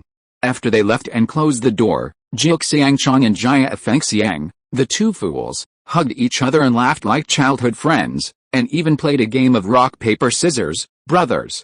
666. 5 horses. 8 looks back. The commander-in-chief, Cordyceps sinensis, could let go of the crystal clear golden yellow wasp royal jelly crystal and was very excited. Cordyceps sinensis was so excited that he couldn't sleep well that night. He kept thinking, should he give it to his beloved wife, Queen Saffron, or keep it for himself? He was undecided after thinking it over. It seemed that he was still a little selfish. However, in the end, he thought that there is no impenetrable wall in the world, so it would be more appropriate to give it to Her Majesty the Queen. After thinking it through, he put down his ideological burden and fell asleep soon. The next morning, Cordyceps sinensis brought the treasure of the 9-scented insect to the palace. He wanted to meet Queen Saffron. When the queen heard that her husband was coming, she immediately came out to greet him in person. It seems that their relationship is very good. When the queen saw the gift given to her by her husband, she was very surprised and excited. She hugged Cordyceps sinensis's head and kissed it wildly, leaving a lot of saliva on her husband's face. Dong Chang Xiaokao was also excited, and then he quickly used his hands, or front paws, to wipe off the drool left by his wife on his face. No mistake, 1 post, 1 content, 1619, 1 book, 1 forum. Although it was the drool of Her Majesty the Queen, the smell was not necessarily very good, at least not as good as the roses outside. After a short excitement, the two gradually calmed down.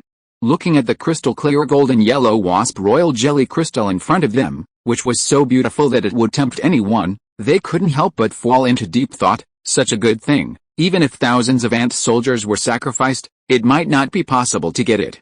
It is just an ordinary red-topped merchant ant.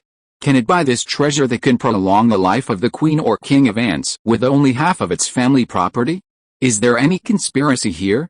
In other words, has this very charming thing been tampered with by people or some unknown poison? The more they thought about it, the more suspicious they felt, and thought it would be better not to move. Finally, the queen decided to temporarily seal this treasure in her own secret room treasure house, and then consider whether to eat it. After all, as a queen, what treasure does she not have? Why risk her life? So, what harm does this treasure tributed by Jiuxiang insect have? In fact, this wasp royal jelly crystal is produced in the valley of a particularly famous wasp mountain in the country of Wallen. The royal jelly made by this wasp can not only enhance the appetite of animals, but also enhance the reproductive ability of organisms, especially ants, and even make the ant king achieve the effect of prolonging life. Since there are so many benefits, why doesn't the prostate give it to the big stomach of the ant king in the country, but to the head of the enemy country? What is the intention? It turns out that this wasp royal jelly crystal not only has the above benefits, but also has a big disadvantage, that is, eating it will make people crazy, arrogant, and think that I am the best in the world. Like Hitler, he will do whatever it takes to achieve his goals, regardless of whether he has such strength. Chapter 173 A Storm. If the big stomach king eats it, it will inevitably start a war regardless of everything, which is very dangerous. Because the current situation of the Woolen Empire is that the food is tight and the troops are insufficient, and there is no powerful secret weapon. If it starts a war without authorization, it will definitely fail. Therefore, since your own monarch cannot eat it, let the monarch of the enemy country eat it and make mistakes. Isn't this equivalent to indirectly weakening the strength of the enemy country? Why not do it? This is why the prostate tried every means to present this wasp royal jelly crystal to the Red Ant Empire. However, it never dreamed that after getting the cordyceps sinensis, not only did it not eat it itself, but even if it was sent to the queen of the palace, Queen Saffron did not dare to eat it. After all, who dares to eat something of unknown origin? Her life is precious. It is said that Queen Saffron gave birth to hundreds of princesses, and now dozens of princesses have become ant queens, and they also have their own territories and city-states. Among them, Queen Susan, formerly Princess Lingzio, is the queen's favorite, followed by Princess Jinyin, formerly Princess Lingzio, now the Queen Jinyin. They have been at odds since childhood.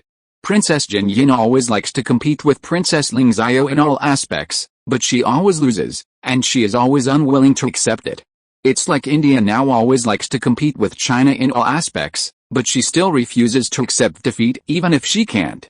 Since childhood, Princess Jinyin always felt that her mother Saffron was always partial to Princess Lingzio. Therefore, she had placed her own spies around her mother Saffron very early in order to grasp the queen's true thoughts and adjust her own strategy.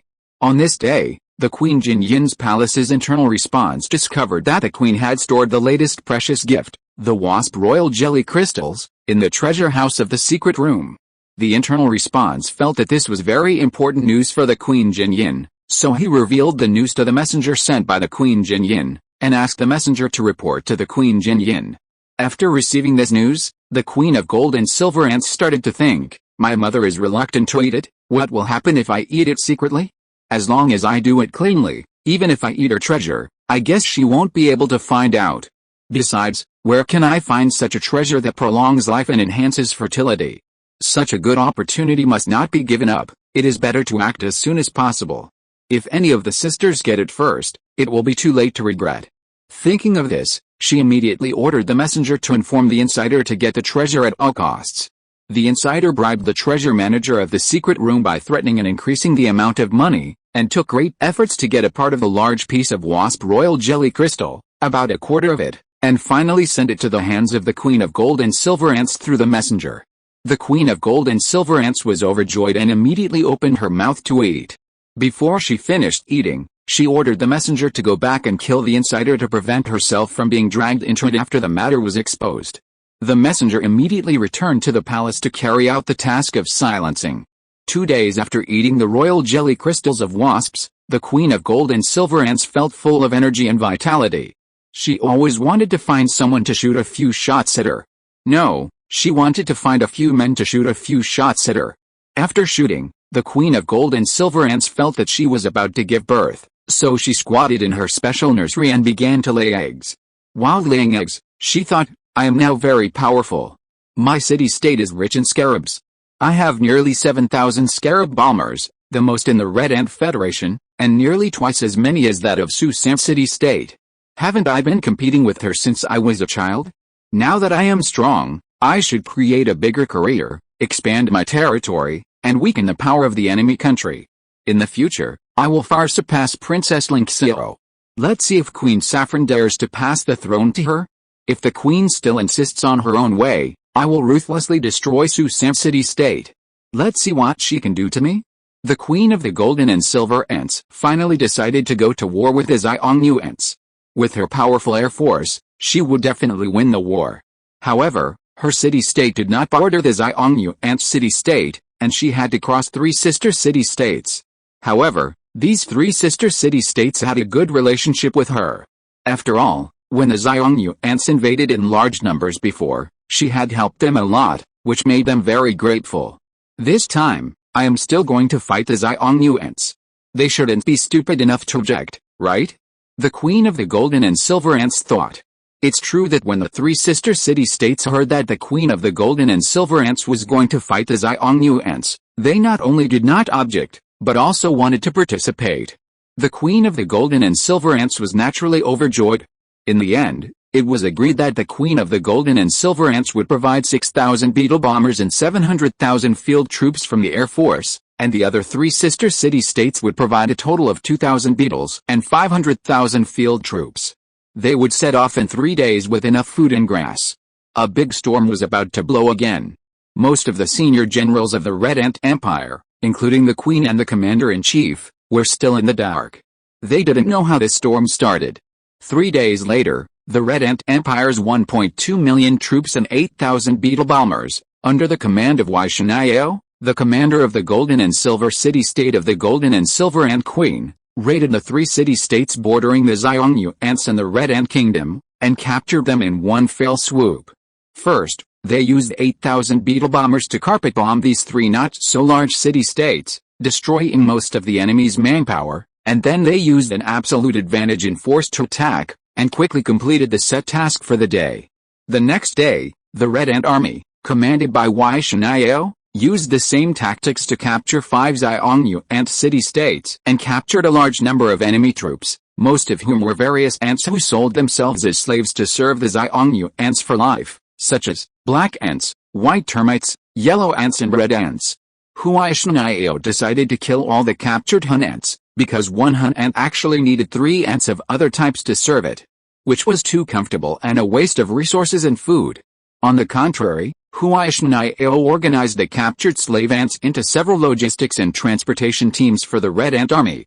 Chapter 174, Variety of Tactics. On the 3rd day, the Red Ant Army captured 6 more cities of the Xiongnu Ants. In just 3 days, the Red Ant Army relied on its powerful air force, the Scarab Bomber, to capture 14 cities of the Xiongnu Ants. Seeing the Red Ant Army's unstoppable encroachment on the Xiongnu Ants' territory, the Xiongnu Ant Federation was in an uproar and hurriedly discussed countermeasures. The commanders of the Xiongnu Ant Army on the front line also racked their brains and tried every possible way. Finally, they decided to adopt the latest tactics of tunnel warfare to deal with the massive attack of the Red Ant Army. The specific method is that when the Scarab bombers of the Red Ant Army Air Force bombed indiscriminately, all the Xiongnu Ants hid in the tunnels, and when the ground forces of the Red Ant Army came up after the Scarab bombers bombed, the Xiongnu Ants came out of the tunnels and attacked the ground forces of the Red Ant Army with their big mouths like 2 crescent-shaped scimitars like elephants. On the 4th day, Wei Shenayao's Red Ant Army finally suffered its first defeat since the war began, and it was a complete defeat. At daybreak the next day, the Scarab planes followed the tactics of the previous few days to bomb the enemy city-state. However, when they flew over the enemy castle, they did not find any enemy and felt something was wrong. Did the enemy run away or hide? After searching again near the city-state, they did not find any trace of the Hun ants. With a lot of questions in their mind, the Scarab bombers went back unhappy. Half an hour later, when the ground forces of the Red Ant Army swaggered to the gate of the enemy city-state and prepared to attack and eliminate the remaining enemies, suddenly, a large force of Hun ants came out of the tunnels from all directions, and used their unique crescent-shaped scimitar-like mouths, which were twice as large as those of the Red Ant Army, to violently strangle the infantry ants of the Red Ant Army. The Red Ant Army was confused by the sudden and swift attack of the Hun ants, and was immediately panicked and in chaos, with no team or line. In less than half an hour, Wei Shenayao's Red Ant Army could no longer hold out. They threw away their armor and fled in all directions. The Xiongnu Ant Army took advantage of the victory and pursued them relentlessly. Fortunately, the Red Ant Army sent beetle bombers to bombard the enemy's large forces, which stopped the Xiongnu Ants' pursuit. Despite this, the ground forces of the Red Ant Army still suffered more than 100,000 casualties. The Xiongnu Ants' latest tactic, tunnel warfare, achieved extraordinary results. The entire Xiongnu Ant army was jubilant and everyone was delighted. Faced with the enemy's latest and effective tactics, Wei Shenayao, the leader of the Red Ant army, presided over an emergency military expansion meeting. At the meeting, everyone spoke enthusiastically and expressed their different views and opinions. Finally, they unified their thoughts and formulated a new tactic to deal with the enemy's tunnel warfare. That morning, the Red Ant army was led by 3 rows of assault ants, which were advancing slowly forward. Following closely behind were 2 rows of artillery ants, ready to fire formic acid bombs at the enemy at any time. About 100 meters behind the entire team was a row of flying and stopping beetle planes. About 100 meters behind this row of beetle planes was another row of flying and stopping beetle planes. About 200 meters behind it, another team arranged in the same order appeared, following closely behind the front team. There were 4 groups of teams arranged in this way, advancing steadily forward in a steady manner. The commander-in-chief of the Hun's ants, who was hiding at the entrance of the tunnel and observing, looked at the densely packed Red Ant army that was slowly advancing from a distance using this new tactic that he had never seen before. His heart suddenly became heavy, and he didn't know how to deal with it. He hurriedly discussed countermeasures with several senior advisors around him, but the senior advisors couldn't think of any good solution for the time being. Finally, the commander-in-chief of the Hun's ants had to order all the Hun's ants to hide in the tunnel, hang up the no war sign, and avoid fighting. When the Red Ant army's large group of troops advanced to the gate of the enemy's castle, they found that the enemy had all hidden in the tunnel. At this time, the main force of the enemy was still there, and they must not rashly enter the tunnel to fight the enemy in close combat, otherwise they would suffer a great loss. Faced with this new situation, the generals of the Red Ant army were also very troubled, and they held meetings to study countermeasures. Finally, Wei Shenayao combined everyone's opinions and decided to temporarily abandon the Xiongnu Ant city-states and transfer the main force to the nearby ravines to ambush. The flying troops of the scarab beetles were divided into small units, and 100 flying independent brigades were used to search for enemy targets, including warehouses, grain transport teams, and troop assembly areas, etc. They would bomb those that could be bombed. If there were too many enemies and it was not suitable to bomb, they would notify other flying independent brigades to bomb together. Soon, in less than half an hour, the Red Ant army's troops evacuated completely, leaving no soldiers. When the Xiongnu ants crawled out of the tunnel to see, not even half a shadow of the Red Ant army was gone. The commander-in-chief of the Xiongnu ants was confused and hurriedly sent out scouts to look around, but naturally found nothing. The commander immediately became suspicious and couldn't help but ponder, what does the enemy mean? Is it trying to lure us out of the city so that we can destroy them in one fell swoop? It must be like this. So he ordered the Xiongnu ants to continue hiding in the tunnel and not come out. At this time, the large group of Red Ant soldiers were ambushing on both sides of the valley to continue to rest, while the beetle bombers were attacking everywhere to find various valuable targets of the Xiongnu ants for bombing. The latest tactics of the Red Ant army made the Xiongnu ants very passive and suffered heavy losses, so that they dared not come out during the day. It had a great impact on their daily life. However, if this continues for a long time, it will also be very disadvantageous to the Red Ant army. Because the Red Ant army does not have much food and grass, it will soon be consumed, and then it will have to retreat and return without success. Faced with this embarrassing dilemma, the leaders of the Red Ant army had to discuss a good strategy. In order to solve the problem of food shortage, they decided to adopt the strategy of fighting to support the war and focus their main attack on the city-state of Jachins, nicknamed Almost Dead, the largest granary of the Xiongnu ants and the second largest city-state of the enemy. They attacked with all their might and tried to capture it in one fell swoop. Chapter 175, Conquering the Fortress. A few days later, the battle to attack the city-state of Jachins, commonly known as Almost Dead, began. Wei Shenayao commanded the Red Ant army to divide into 3 routes, with 500,000 main forces in the middle and 300,000 on the left and right, to attack the Almost Dead city-state from all directions. The day before, thousands of scarab planes began to carpet bomb the city-state. Today, 3,000 scarab planes were still sent as air cover troops to fly towards the Almost Dead city-state. The Xiongnu ants did not expect that the inland city-state far from the front line would be attacked in advance, and suffered heavy losses due to lax defense. Most of the defensive forces have lost their combat effectiveness. Now the Xiongnu ants in the city-state are stepping up to repair the fortifications in order to hold on and wait for reinforcements. But at this time, the reinforcements of the Xiongnu ants were beaten by the Scarab bombers and dared not show up.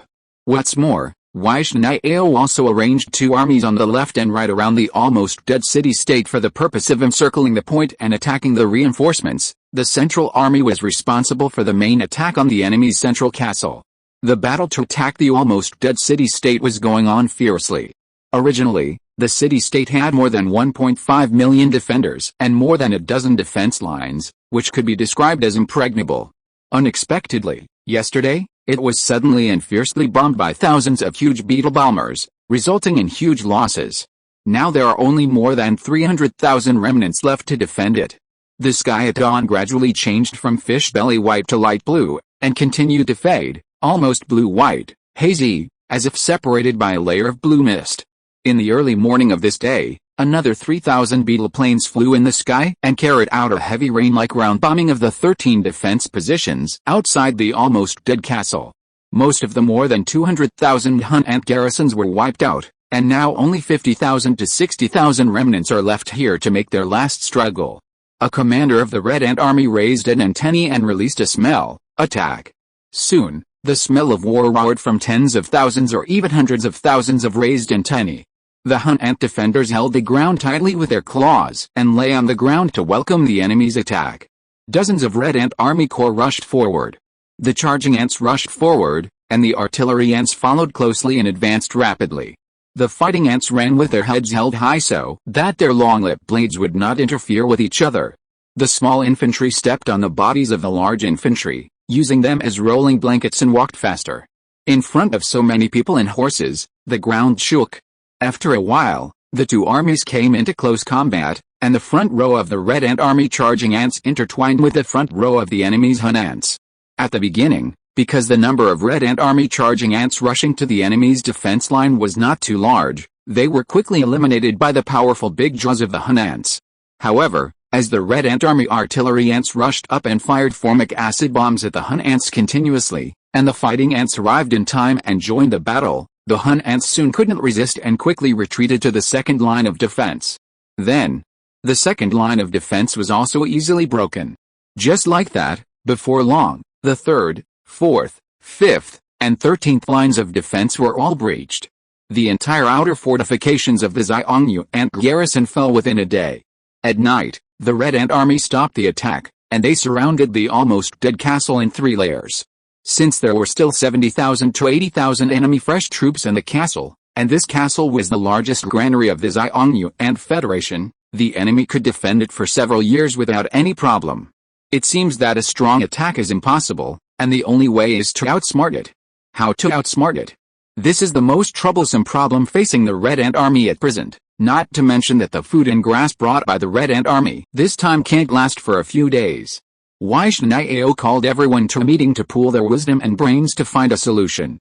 As the saying goes, 3 cobblers make a huge liang.